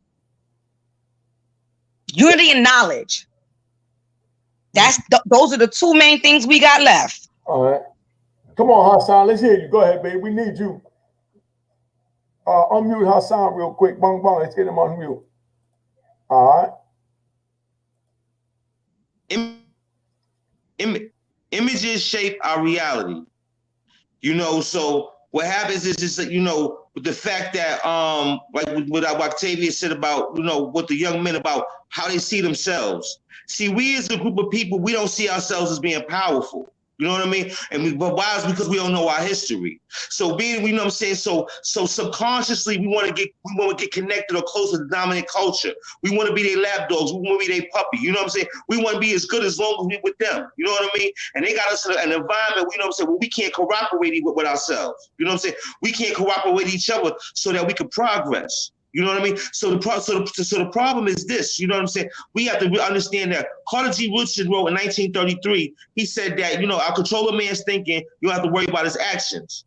So in 2002, let's go back to 2002. 2002, the AFL-CIO, and NCLU, they had a study. It said Manhattan's 100 Center Street brings 90,000 people in the jail every day on an annual basis. So they have 90,000 people running in and out of 100 Center Street. We got 5 boroughs in New York City. So if one borough is running 90,000 people in it, that's almost like 3,000 people a day, because it's only 365 days in a year. So we have to understand that this is a business and they don't care. You know what I'm saying? We are the unprotected. You know what I'm saying? We're not protecting us. Yes, in every group of people, you know what I'm saying, there's going to be people with autism, there's going to be people with all type of issues. You know what I'm saying? But you don't see the jails filled with Chinese. You don't see the jails filled with the other groups of people, because what happens is they're using our people to fund this system. And the fact that we're not working together, the fact that the church organizations, community organizations are not working together. What happens when we send our kids to these programs, it's all about numbers. It's all about numbers and funding. We're not actually working, actually physically working and touching these kids and touching these people and touching how we really need to do, how we really need to. So what happens is that they look at the whole system as a con game. They look at the whole thing as a hustle. And every now and then when they come and meet a Miss Johnson or meet a Miss T or meet somebody like us, what happens is that's outside the norm, because the norm is dysfunction. The norm is dysfunction. We got to understand what we showing our kids every day. They see the video. It's the guy in the car. He argued with his girl. He going to the party. He had a bunch of women. This is what they want to be. If I was a young brother, it would impress me. So what happens is that, you know what I'm saying? So this is why all of them want to be involved with that. All of them want to be rappers. We got possible engineers, possible scientists. We got possible all these things that they could be, but all they want to be rappers because of want of party, because want of need. And what happens is we have to start creating a need in our, well, just like Ms. T said, what jobs are we creating? We work for these organizations. What jobs are we creating in our community? What are we doing? We showing them party and BS on Friday. We showing them pop chandeliers on the bottles, with the sprinkly things on the bottles. You know what I'm saying? All our kids want to get drunk. You know what I mean? So what happens is we have to show them better. We have to show them better, and it's a failure on us. You know, just like a generation failed us prior to us. But we have to understand the modality that has us dysfunctional. because we're living in dysfunction, because we don't know our history. We don't know where we come from. We don't know that we created science. We don't even understand that the English language comes from the Egyptian language. And I didn't say that. Gerald Massey said that. You know what I'm saying? We don't understand that the original people of Britain come from Egypt, the Queen of Scotia. So what happens when Brother Dion said we don't know our history? No, we don't know our history, because if you knew that English came from the Egyptians, if you knew that the Scotland was settled by black people, when we watched the movie Braveheart, we watched them talk about the extermination of black people. They were called the Picts. They were called the Gypsies. They were called Saracens. You understand? We only know about the Moors, but what happens is there's so much more that we need to know about. We need, you know what I'm saying? And once we start knowing about that, then we have a reference point. Then we have a reference point to say that we come from something great. That, you know what I'm saying, that we come from something great, but we have no reference point and we have no connection to the past. We have to understand even the word nigger. It came from the word Naga. It came, and the Naga was the people, the spiritual people that taught Buddha. You know what I'm saying? The word Negus is the original name of Haile Selassie Rastafari. Haile Selassie's original name is Negus. Where it's at the beginning of his name. Haile Selassie is Negus. Negus means ruler of Ethiopia, sovereign Pontiff of Ethiopia. You know what I'm saying? That's who Haile Selassie was. You know what I'm saying? You know what I'm saying? So, and his name was Rastafari Haile Selassie. You know what I'm saying? And Marcus Garvey was the one who said, look to Africa for your next prince when they incarcerated him. You follow what I'm saying? He said, look to Africa for your next prince. And what happened was, when Haile Selassie was coronated as the king of Ethiopia, that's when everybody, you know what I'm saying, realized, you know what I'm saying, realized what Marcus Garvey spoke as in terms of came to fruition. So this is the things that we have to know and to educating our kids, and we have to make it important. Our kids want to be heard. Our kids want to be known. But if they don't respect the people that were known before them, how is somebody going to respect you? To Hazel Scott. Hazel Scott was Adam Clayton Powell's wife.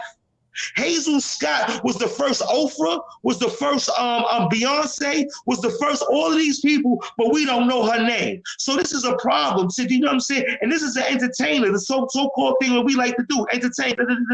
So what happens is, if you don't even know who Hazel Scott is, what happens is it's a crime in our community. And this is the things that we have to do. We have to start stressing the importance of our history and what we as a culture, and also community responsibility.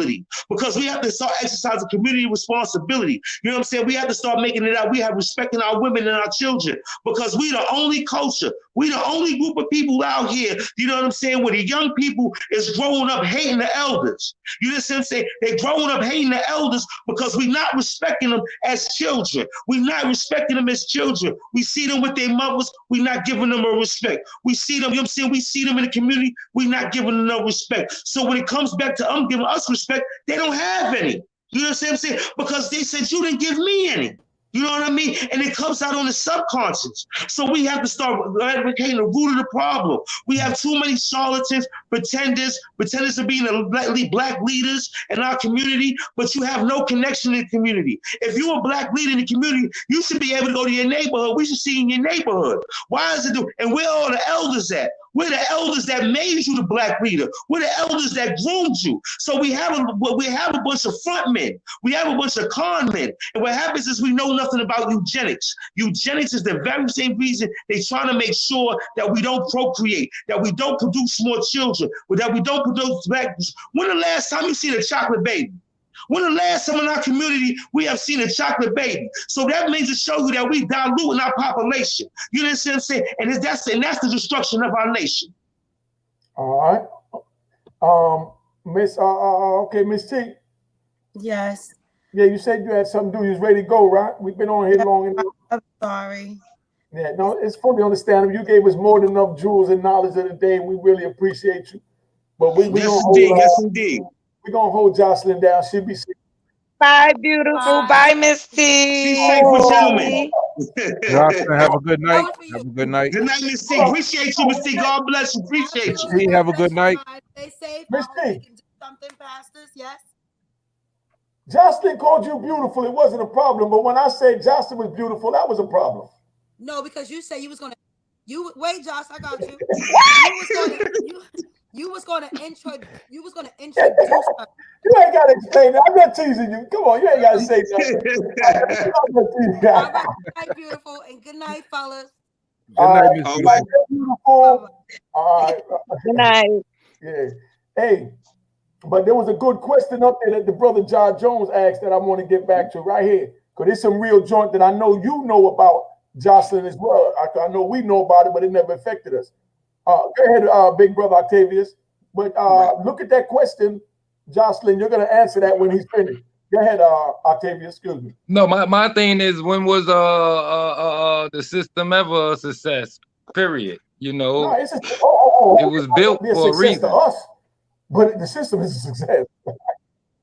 It was never meant to be a success. It was meant to that what they say is for rehabilitation, but we knew it was built for modern slavery to recapture us. What That's happened what it really. What happened is after '67, when we got the right to vote and everything else came into place, you understand what I'm saying?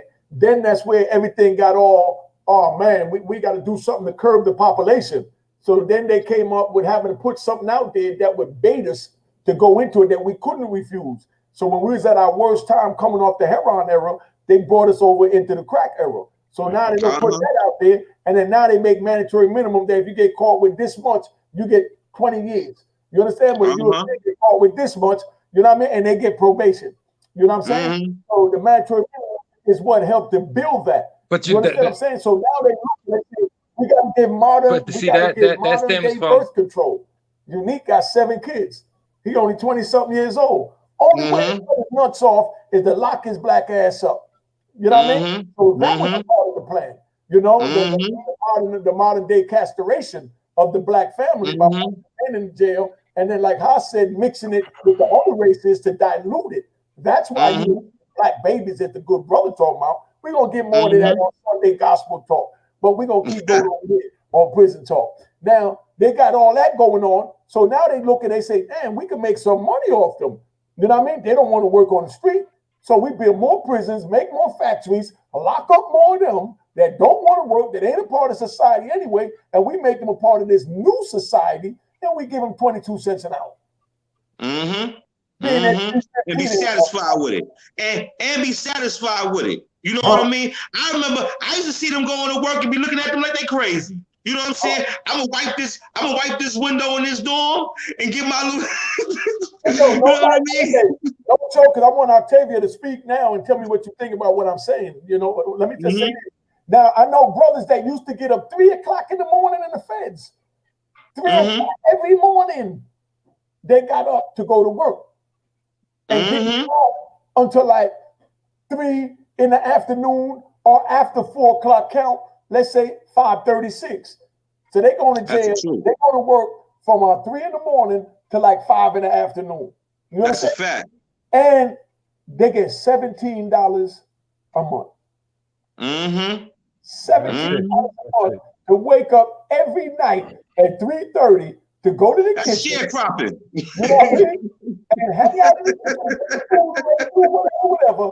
And don't go back to the unit. Got to do whatever these Europeans in the kitchen tell them to do for 14 hours.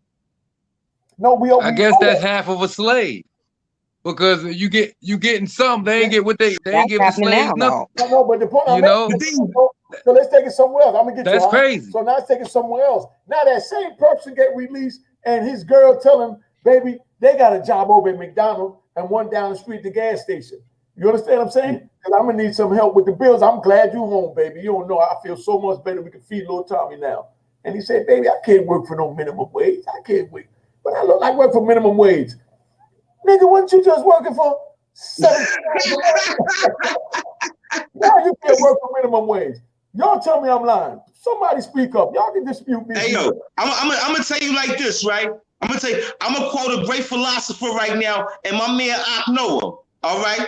I'm gonna quote the great Dre the Boss. Dre the Boss said, "We locked up out here. The projects is the housing unit. Lennox Avenue is the commissary. You know what I mean? And out here, you gotta pay for yourself. Yeah. See, the difference with out here, you gotta pay for yourself. And according to how much money you make, according to how nice your cell is. You know what I'm saying? You know, some brothers put the rubber, put the blanket on the set on the floor, make a carpet. You know what I'm saying? Put the little pictures on the wall, whatever the case may be. But out here, you know what I'm saying? Because we 35 hours at a job. 35 hours at a job, we live for 2 days a week. You know what I mean? So what happens is they really got us in modern day slavery now, just like the brothers with the from 3 in the morning to 4 to count time. So what happens is we on a false reality to think that we really living, because really living is doing what you want to do. Really living is being free. Really living is saying your grandmother's in South Carolina and I can just jump on a plane and go see it because I want to. Not saying, oh, I got bills to pay and I can't do this, that, and the other, and I got to make certain allowances. You know what I mean? So we not really living. We fake living. You know what I'm saying? And it's that facade that we putting up that prevents us from really trying to create institutions, really trying to be better, because we putting up this front. You know what I'm saying? But if we really start looking at our conditions and start saying, yo, you know what? This ain't really fitting right. This ain't really good. I went from the bottom of social service to the top of social service. And I saw, you know what? All this social service is bogus. You know what I'm saying? So what happens is that, you know what? The real thing is the freedom to do what you want to do. You know what I'm saying? Because at that point, I said, you know, this is the method. This is the way. I changed my life. I got my life together. I said, I'm going to get into these organizations, this, that, and the other. And then I said, oh, man, this is just a numbers game. Oh, they're not trying to help nobody. You follow what I'm saying? By your logic, we all, when Dre said that, really, he was saying we all institutionalized. Really? Right. Without a doubt. Without a doubt. You understand what I'm saying? And this is what we got to understand. What happens is that just like I was speaking earlier, we said, well, how when if the CEOs is back there with us, you follow what I'm saying, that they locked up too. But when you get out here, you still not free because you can only go as far as your Metro card. You know what I'm saying? You can only go as far, you know, as far as your living conditions. And we living in substandard conditions. We living in Trenchtown, in Harlem, in the South Bronx, and South Jamaica, and Brownsville, Bushwick. We living because why? We got 9 people living in a 2-bedroom apartment. People sleeping right by the door. You follow what I'm saying? People is under the conditions that they, and the only thing we can do is try to dress it up and put on nice clothes and put on this, that, and the other. But we really living in dilapidated conditions. You know what I'm saying? So we got to start working on this mind, because what happens is that even Carter G. Woodson in 1933 said, the black youth, the untrained black youth, they don't think about nothing but taking a moonshining, gambling, and they went fornicating and smoking is great diversions. So what happens is that we in 2020 is still seeing the same exact things. Our children is, you know what I'm saying, they want to be racketeering and crime, and they use smoking and drinking, smoking and having sex as diversions. So we got to give them a go. Just like we said, they see themselves as not being nothing because they don't respect who we've become. And that's the truth. If they respect who we've become, they be trying to work with to be us. Real spit. You know what I mean? Man. So we got to show them a better example. It's time. The time is now. You know what I'm saying? Because the reason why they want to go to jail, because other platforms like this, they promote, come home and be, everybody going to celebrate you for being a drug dealer. Everybody going to this, that, and the other. You going to be an Instagram page. You going to see yourself on Instagram page as a drug dealer. But guess what ends up happening? Nobody's listening to those guys anymore. Half those guys is washed up. You know what the saddest thing, and Ms. Johnson, you probably seen this. A father and son in prison together. You know what I'm saying? That's the saddest thing in the world. A father and son in prison together, and they didn't meet until they got into the joint.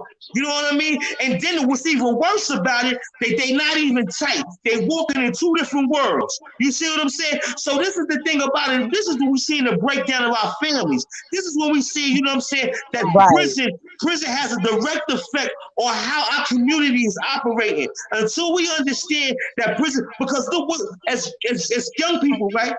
But Ms. Johnson, you want to say something? I was just saying, but they're walking in 2 different worlds because he was never present in that boy's life in the first place. That's why they're walking in 2 different worlds. I think the father is scared of the rejection. The younger one is like, F you. You ain't been there all this time. This is how we meet. Yeah. So that's why it's like that. It could have also come from the father. And it is that. No training or know how to raise them. That's it's a cycle. Right. But Booker T. Washington said this, right? There's going to have to be a generation that's to wear overalls so that we can have the next generation wear tuxedos. See, we're being too selfish as a people. You know what I mean? Just like we said, those little children are us. They us. You know what I mean? They us. And so when we have to reach back, we can't let them go, because what happens is the fact that we not stepping up for them, the fact that now we not reaching out to them, the fact that we not showing them the real rules of the game. This is why they reinterpreted it. You know what I'm saying? Everything is a rap. Let me sing it. Let me tell it. You know what I'm saying? What's the motto? Silence go with violence, right? Silence go with violence. You follow what I'm saying? What's the motto, baby? So I'm saying, so what happens is that these, you know what I'm saying, we're not condoning violence. We're not condoning violence. But when you choose that life, when you in that life, you know what I'm saying, you accept everything that come with it, the highs and the lows. That's what come with it. You don't start switching up and start saying, I need to cooperate, I need to work with the prosecutor, I need to do this and that. No, you sit down and you do your time. You sit down and you shut up. You see what I'm saying? That's because been the you problem. decided to make this decision. That's been the problem with us. No accountability. Exactly. So incorporate into our street life, where as soon as we get in trouble, no accountability. Hey, Bob over there, you understand? But exactly. You understand? And that's because they didn't have grandma and grandpa telling them, get your ass in here, boy. You didn't hear nothing, you didn't see nothing. That's where it started from. Right. You didn't hear nothing, you didn't see nothing. Bow, bow, bow, in Brooklyn, in Bushwick. Bow, bow, bow. Right. Miss Stewart, Mrs. Stewart, call us in it. Boy, you didn't see nothing, you didn't hear nothing. Okay. That's where it was starting now. Now, right is right and wrong is wrong. I'm gonna leave y'all to be the judge for that. You know what I'm saying? One thing, I was brought up in a family that's basically a radical. You know, they dealt with the you know, the Liberation Army and all them. So I was taught never to hurt the hard working person or mess with the hard working person. I came up under the guys that they going to any drug dealers, number runners, anything illegal, they went after. That's how I came up. You do not hurt the hard working 9 to 5 or nothing. The civilians, leave the civilians alone. Alone. Everything else, what happened is all that done went to hell. All that done went to hell. You know? So we even at a even more of a loss because we destroy our own. Black Lives Matter. And there's all this other, you know. But here's now I'll be the one, if I didn't have nothing going for myself, I'll be the one around here. It's a good message. Black Lives Matter, it do. You understand? But to go tear some shit down, Black Lives Matter, I feel a way, you know why? Because I built a business. And for somebody to come tear my shit up under a cause of black people getting killed, and you gonna come tear up this black man business, how much do Black Lives matter? We being killed. We being killed.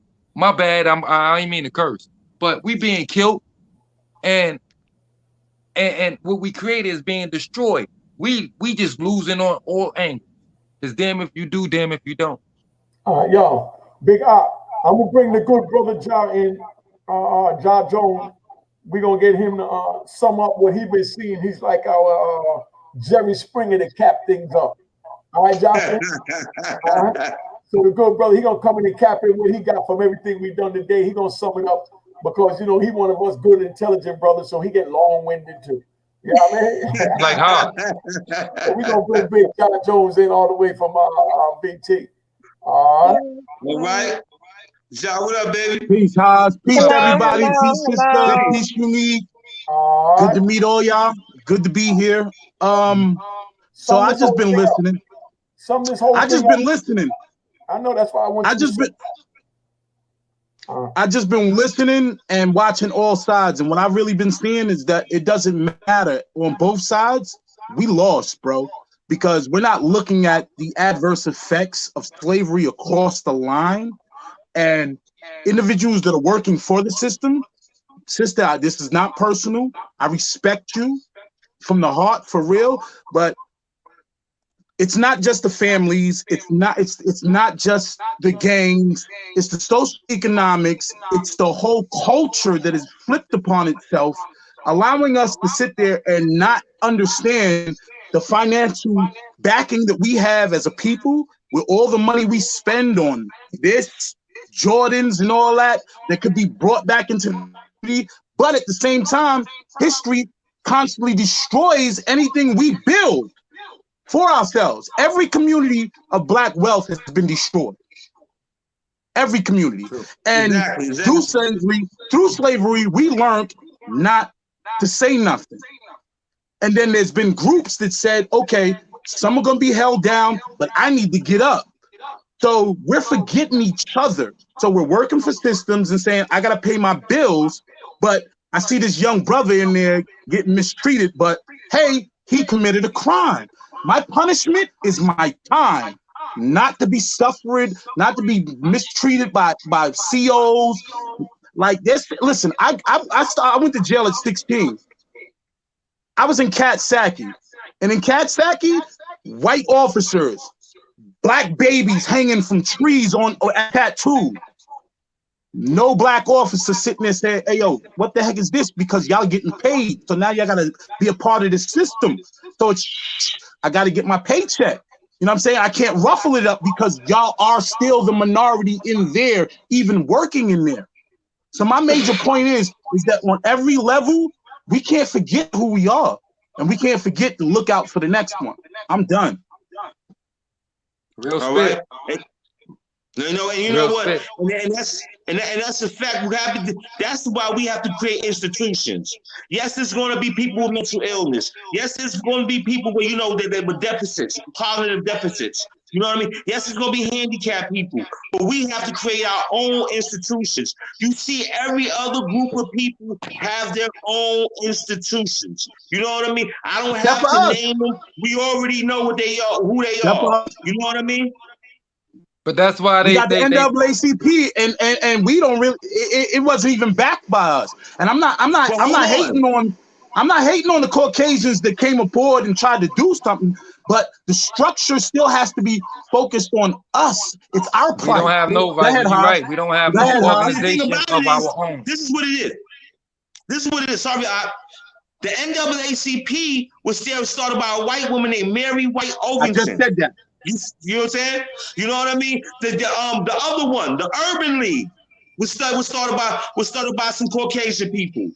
Even the frats were all started around. They were all started in the beginning, turn of the 20th century, 1909, 1904, and even the beginning of the fraternities. They only wanted the light-skinned people. They only wanted the ones that could pass. So that's why the later frats and sororities came along, because you know what I'm saying. What happens is when they play with our community, they put us in different income brackets because they know once we're in different income brackets, we can't relate. You understand what I'm saying? So this has been another device or tool that they've done and put us in different income brackets. So now, because we all relate through economics, we all relate through our experiences. So what happens is that if our experiences, you know what I'm saying, if my experiences are here and your experiences are over here, we can't connect. So this has been another manner in which they've been able to separate the Black community with unbeknownst to them. See, we're creatures of conditioned reflex. We angry when we see ourselves. This is self-hate. We angry when we see each other all day. We can be angry when we see each other all day. But as soon as we hear those sirens, woo, woo, woo. As soon as we see the lights, doo, doo, doo. You know what I'm saying? All of a sudden, we're not angry anymore. You know what I mean? So what happens is that we got to understand what's going on in this subconscious. Brown versus Board of Education, they did the black and white dog test. And they knew in 55 that subconsciously that we, you know what I'm saying, that we wanted, you know what I'm saying, that we felt dominated by the dominant culture. They did this test about 15 years ago. And they did it back when they gave us the rights. Back when they did desegregation. Part of desegregation was that whole which doll you gonna pick? All the black kids pick the white doll. Exactly. Exactly. So and see what happens is that. Go ahead. All right, Go ahead, Bill, brother. In a project, right? You going into the staircase, right? How many steps? In a regular staircase, walking up a flight, just a flight of steps. How many steps are there? How many steps are there about? Was it 13? From the first step to 10? You know, huh? 10, 13, something like that. I'd say about 14. So what's the 10, first 13. step? It's like 10, 13. It's like 10 to 13. Okay, You're right. on that one flight, on that one flight, we ain't even on the first step. Right. True. So True. Where do we start? Right. Right. Let's start there. Let's talk about that. And that's the point. That's the point. This is a start. This is a new start. Yeah. This is a new start. This is a new start. Exactly. All right. So let's not play games. One at a time. This is the new start. We got this sister here. We got this sister here who worked in the system. All right. We have us brothers who've been in the system. This is the point. This is the time when we need to unite. And it's not to sit there and say we need to, no, but we need to not forget each other, bro. Not we at need all. to stop forgetting each other. And something to Unique said. Unique mentioned heroin, right? Who remembers Mayor Lindsay back in the days? Who told them, don't arrest them, let the heroin go. He told them, don't arrest them for selling. Dog, this was systematic, bro. And we all know it. We all know it. So let's build this system to start educating each other. Exactly. Like we all know, every one of us got a point. Let's bring them together. Let's stop fighting and saying, oh, she worked in the corrections. She did this. You did. Now, let's bring it together, bro. Let's work together. And here's the thing. They got this thing that came out. The ejection. We need to stick together like that. Yeah, we don't want to. Blacks don't want to take it, and they sticking together. They shouldn't want to take it. They shouldn't want to take it. We need that's something. Other topic, but they shouldn't want to take it. That's a start. And just to address, brother, one of the reasons why I left the prison system because of the politics. There we go. I respect that. No, I started doing things in a better way. So that's one of the reasons why I'm not a correction officer anymore. My sister, I never came at you or in any way. I'm just saying we need. I'm just saying we need to come together. Hold up, let me speak. I want to hear her speak. No, I'm just saying, like, listen, I take nothing personal. Trust me, nothing. So the reason, one of the reasons why I left, because I felt like I wasn't being heard, and I wanted to help in different ways. So I hit the streets. That like now, if I go to people's homes, I feed, I help. Like I said, I deliver books, I do other things, take kids in. So there's other ways that you can do things. And like I said, I don't look at it like as every CO is a bad person or they wasn't trying to help, but they block you from helping. If you help, you're an inmate lover, but it shouldn't stop you from helping. Talk about it. Tell them that. It shouldn't stop you from helping because they will call you an inmate lover. I love my black people. That's what they called me. Talk about it. That's what we need to hear. That's a fact. Because it's an inmate lover I was an inmate lover because I love my people. My mother's Muslim. Of course I love my people. You know what that was code for though? You know what that was code for? I mean, you already know what it was code for. You know what it's code for already. It's the N-word lover. Yeah, of course. Well, in my NWA voice, and I'm a nigga, he's a nigga. Well, that's what it was for me. Hey, when you like to be in too. Jocelyn. Let me ask you a question now. Yes. You get from what the good brothers were saying, and I'm asking this because you worked on the other side. These are things that we picked up and where our mind frame and our conversations was at while we was on the inside. Was you blessed to get any of these jewels that you hear these brothers sharing tonight in the last 20 minutes? Yes. It was working in the system. Yes. Well, break down what you got. Anything, not even from listening to you guys? No, from what you got on your own before these guys. I know. Well, but see, here's the thing.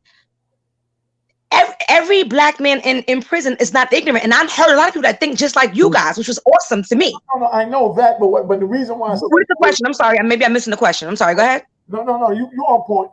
No, what I'm saying is what I'm trying to get at is you worked as a CO in there. You understand what I'm saying? I mean, very few COs, mainly female COs, just because I wanted to talk to a woman, got a chance to enter a little bit into my mind to get some of what they just gave you. So what I'm asking you is, was you able to get into the mind of the other good men that allowed you, you know, from what they just gave you? And if so, could you give us something different than what they gave us just now, my brothers here, that you got? Well, they gave a lot. We'll be here all night if I gave y'all something like different. I mean, we'll build it. That's a whole other conversation. No, but I was asking that because let me tell you something. I've ran into the most beautiful, intelligent brothers in there. Couldn't wait for them to get out to be a beautiful product of this world. And a lot of them came out and did beautiful things. And did beautiful things. Beautiful things. And I admire the change. I admire the moving forward while you're in there. I admire that because not everybody can do that. That not everybody can do that in that predicament. It's like I said, it's a zoo in there. It doesn't go down every day, but when it goes down, it goes down. It is a zoo.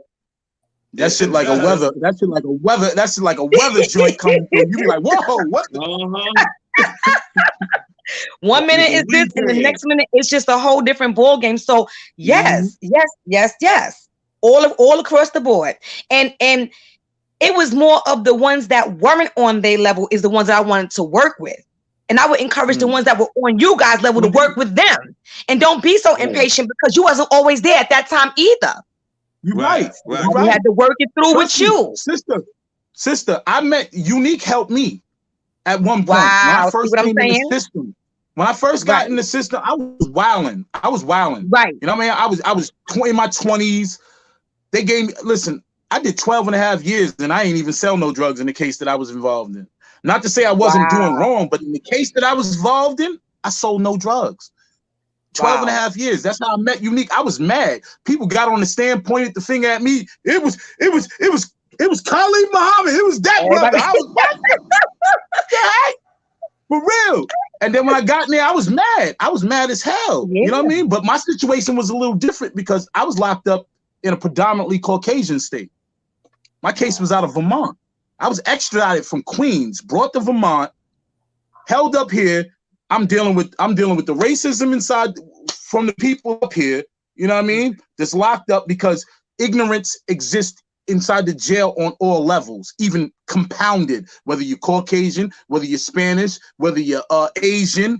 The ignorance level does rise to a certain level because everybody's not trying to be a thinker. You have to realize you have those that were thinkers out there and were moving the chess pieces, right? Me personally, anybody that I know that ever got locked up for anything I did, I paid for their lawyers. I'm still setting out commissary to this day for my soldiers because I came from another generation though. And that's not to say what I was doing, it was right. It's not to say that what I was doing was right. But still, it was principalities in this stuff. And I live by the rules. People can say there are no rules. Bull crap. Bull crap. Majority of the rules, they in the movies. And you've been watching the movies for how long? All along. You already know there's rules to this joint. Let's stop playing. There's written rules. There's unsaid rules. There's two sets of rules. We all know it. We all know it. So let's not play games. But I'm still saying, the role I played in hurting my community, I was wrong. Yes, sir. I admit that. I admit that. Right. I admit that wholeheartedly. And I apologize to anybody that I hurt through any of my childish activities. You know what I'm saying? I want that to be understood. That's called taking accountability. Of course, but that's what is lacking. And what it's lacking on so many sides, though. It's lacking on so many sides, man. I mean, telling you, there's so many dimensions in this stuff, and it takes us to have these conversations to stir up the thoughts in other people and be honest. Like, yo, selling drugs ain't the way, bro, because the only thing you're doing is hurting people to look just like you. And even if you're hurting somebody that don't look like you, it ain't right to corrupt somebody's life and distort their life. You're destroying families. You're murdering families. You're destroying families. We can't separate the fact that at the same time This brought economic freedom to certain people. But again, I left a comment, right? Most people on the block, if you doing 60-40, 70-30, dude, you working a minimum wage job, bro. You just don't understand that. Okay, I read it. Oh, That was you. God, Okay. that's what you really do. You know what? That's what you A really brother do. wrote a book named Stephen Levitt called Freakonomics, and he said exactly the same thing. It's called Freakonomics by Stephen Levitt, and he said that the young drug dealers are putting more hours in on the corner, and the pay that they getting is less than working in Than minimum McDonald's. wage. Yeah, but that's 100%. why Less I than said minimum wage. And that's you what putting needs your to be- life, and you putting your life on the line for it. And that's what Exactly. needs to be And you understood. putting your life on the line for it. But see, here's the say crazy. Here. I own my own trucking business. Okay. Nice. Oh, Nice. Anytime- That's Salute. what my father did. That's my father. My father was a trucker. He did the same thing, bro. Congratulations, man. Keep it going, bro. Amen. Own authority and value. everything. Not just got a truck and I got a truck in another company. No, I got my whole thing. Okay. Good My pops job. had the same thing. Absolutely. But see, I noticed, you know, a lot of us, when it comes legally, when it comes to doing something legal, you talk to somebody about it, they fear in doing it, you should Yes. listen to it. You be like, hold Yes. on, that's your fear of doing something legal versus you out here doing something illegal. So you ain't got no problem with watching for the cops, watching for the stick-up kids, watching for all this other shit. But And you'll have worried more people about trying to talk you out of it. You worrying about if I take this $1,000, this $1,500 that you gonna take and go get a 62 with,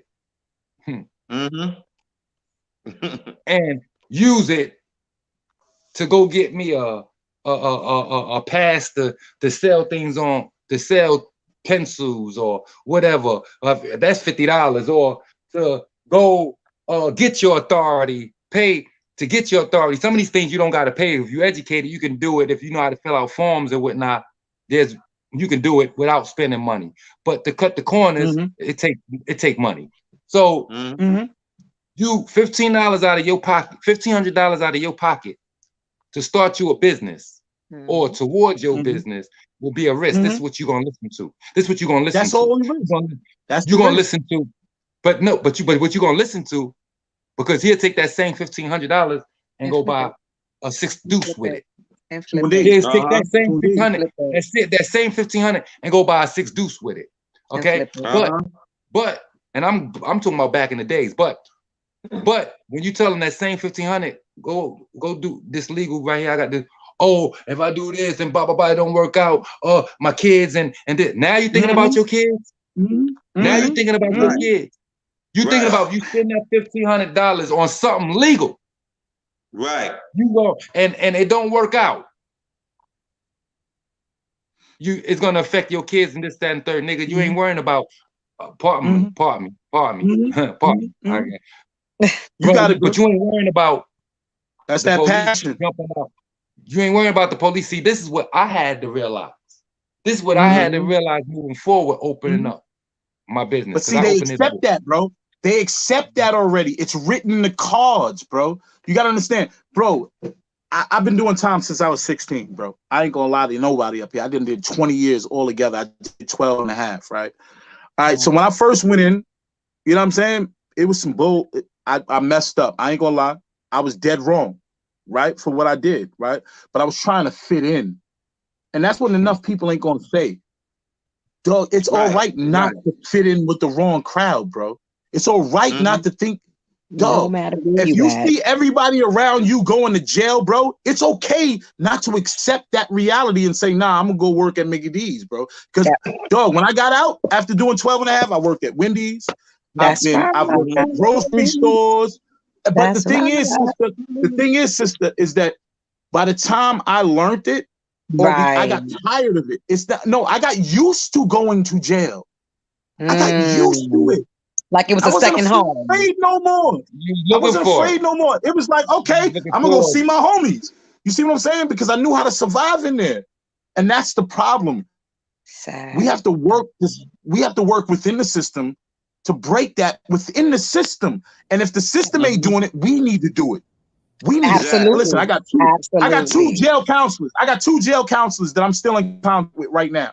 You know what? Nice. Because they told me while I was doing what I was doing, you ain't coming back. We don't think you coming back. You know what I'm saying? We believe in you. You know what I'm saying? I needed to hear that from this was a Dominican cat when I was in Pullman, and an older sister that was my counselor in the joint, right? And I needed to hear that. But at the same time, you got to realize I've been told this from my family also. But at the same time, I already got accustomed to living a certain lifestyle. Right. And the thing is, So even as being, go ahead, I'm sorry. Go ahead. No, go ahead. I want you to add on. Even you know, being a CEO and trying to be the most positive you can be, I would argue with other CEOs because they're our color and telling y'all, I'll see you back next month. What the fuck is you doing? Exactly. Why are you telling them that? Exactly. Your job is not, why are you, no, because he's going to be back next month. Me almost like, shut up. Like, it was like getting like, like, what are you doing? Yeah. I find myself getting irate, pressure going up, because this is what you're telling my people? Thank you. Thank you. Where's the encouragement? Where's the encouragement? No, the words you should be saying is, I don't want to see you come back here. If you come back here, don't come check. If you come back here, don't come checking for me. I ain't got nothing for you. Don't ask for no favors. Don't do nothing. Stay out. Just stay out. You have all the tools that you need. Stay out. Don't tell these brothers and these sisters, because I work both. I'll see you in 2 months. Real quick. Brothers, start a business. That same energy you got into, that same energy y'all got into getting that pack. Believe me, it's just as easy and just as better. Don't be afraid to fail. Don't be afraid to fail out of business. I know. And be happy to throw away your life. That's the message. Exactly. Don't be afraid to start a business, but be happy to throw away your life. Exactly. Amen. Everybody deserves a second chance, a third chance. You deserve to do it until you get it right. You're right. Do it until you get it right. That's it. Eventually you will. If it's in you to do it until you get it right. Y'all got this. I'm not playing with y'all. Y'all got this. Do it until you get it right. You will get it right. You're getting it right now. Everybody. There you have to fail. Most millionaires they failed a million times. That's why they're a millionaire now. And here's the thing. If you ever put a puzzle together, you can mess that puzzle up. But if you put it together the first time, the second time gonna be easy. The reason why I'm saying that is because my business, I took and wrecked it. Okay, I had it for a year and turned my truck over. The first thing I thought is, oh man, my business. But guess what? It was so easy for me to put it back together because I already knew what to do. Exactly. I already knew. At the same time, the consequences was just a loss of money, though, not a loss of years of your life. Right. Years of your life. Correct. You can always get money back. Exactly. Correct. That money always gonna come back, bro. That time you can never get that back. Trust me, I know dudes that run scams all day and get money. They be falling down, get a check, do this, get a check. There's other ways to do it, bro. My thing about the smart man, if you can accomplish that and come off, do something with the money. Do something with it. Life ain't about a pair of Jordans and fresh pants and this, that, and the third. And money is digital. And I use it as a tool. See, money is a tool to me today. That's what it's supposed to be. That's what it's supposed to be. That's what it's supposed to be. Trust me, family. I can pull out a brick of money, but what's the front for? What's the front for? What I'm showing you this pile of money for? If I ain't got a agenda on why I'm showing you this pile of money, and if you don't have an agenda, you're looking to get robbed. Right. You understand what I'm saying, or I'm trying to promote some bogus bull crap with this money because I ain't gotta show you all this money to prove. Listen to what I'm telling you. Listen to what I'm telling you. Absolutely. You understand what I'm saying? Okay, I want to ask you this before we go, because we've been on here a minute, but I want to hear this. I was getting ready to say I'm out of here. I love y'all, but I'm out of here. But go ahead, do your thing. I'm here. I got a load to take to Tallahassee, so I gotta get a little bit of rest. But let me ask you this: the trials and tribulations that you have seen women go through in prison versus men. What are the different things that you've seen the women go through versus men doing time? Well, first, like to sum that up, women, which everybody know, we have a biological thing that's called menstruation. So when we get that, that's one problem. Their children, they have children. I worked in prisons and didn't see nobody. Let me tell you something. I worked in Bedford Hills on Christmas Eve and saw 3 people come and visit. Two inmates. Tell them how many inmates. 2 inmates, 3 people. In a male prison? No, how much in the population, sis? Excuse me? How many female inmates was in that prison? I want to say in Bedford Hills at the time, maybe 1,300, 1,400. And only 2 people came. Two inmates. Yeah. 3 visitors. Christmas Eve. But in the male's prison, you got women fighting to get there. Yeah. It's crazy. And I would watch these women break down. Like, I have so many stories about that it's crazy. Just talking to a female inmate, her family turned their back on her because she walked into a room and saw her sister's husband molesting her 2-year-old daughter. She's doing 25 years for that. Sad stuff, and nobody came to visit, won't help. They don't get commissary, nothing. They're blessed. They're blessed. There was one man that I don't know what this lady did, but he stood by her side. Like, I would want to cry every time I see him because I know that she would be happy. They don't have it easy. They don't have it easy.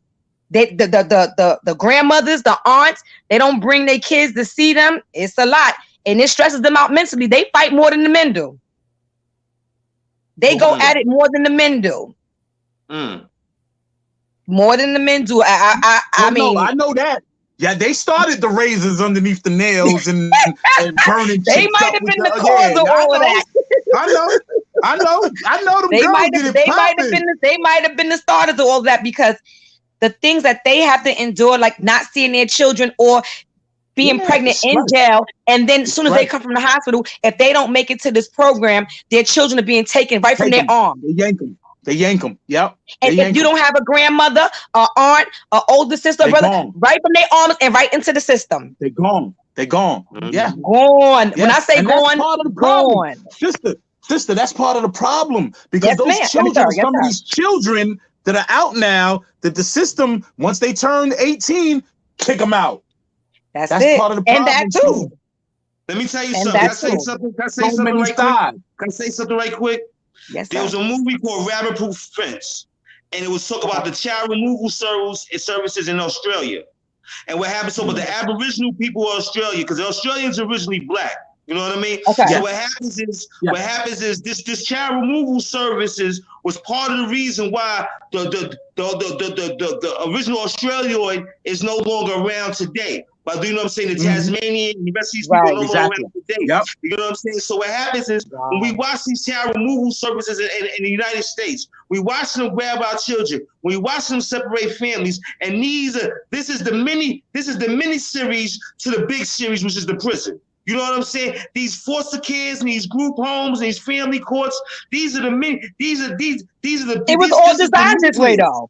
All designed this way. This is all a part of the plan. The entire situation was all a part of the plan. Back to them giving us welfare, women welfare.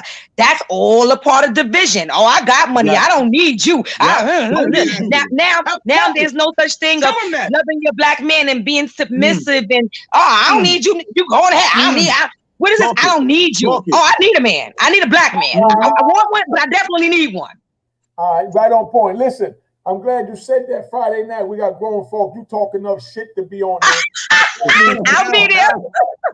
Get on that shit. On Friday night, we're going to end this so we can run it back. But we're going to bring you on Friday night, grown folks talk so you can. Good night, Kings. Hey, hold on. Good night, Jocelyn.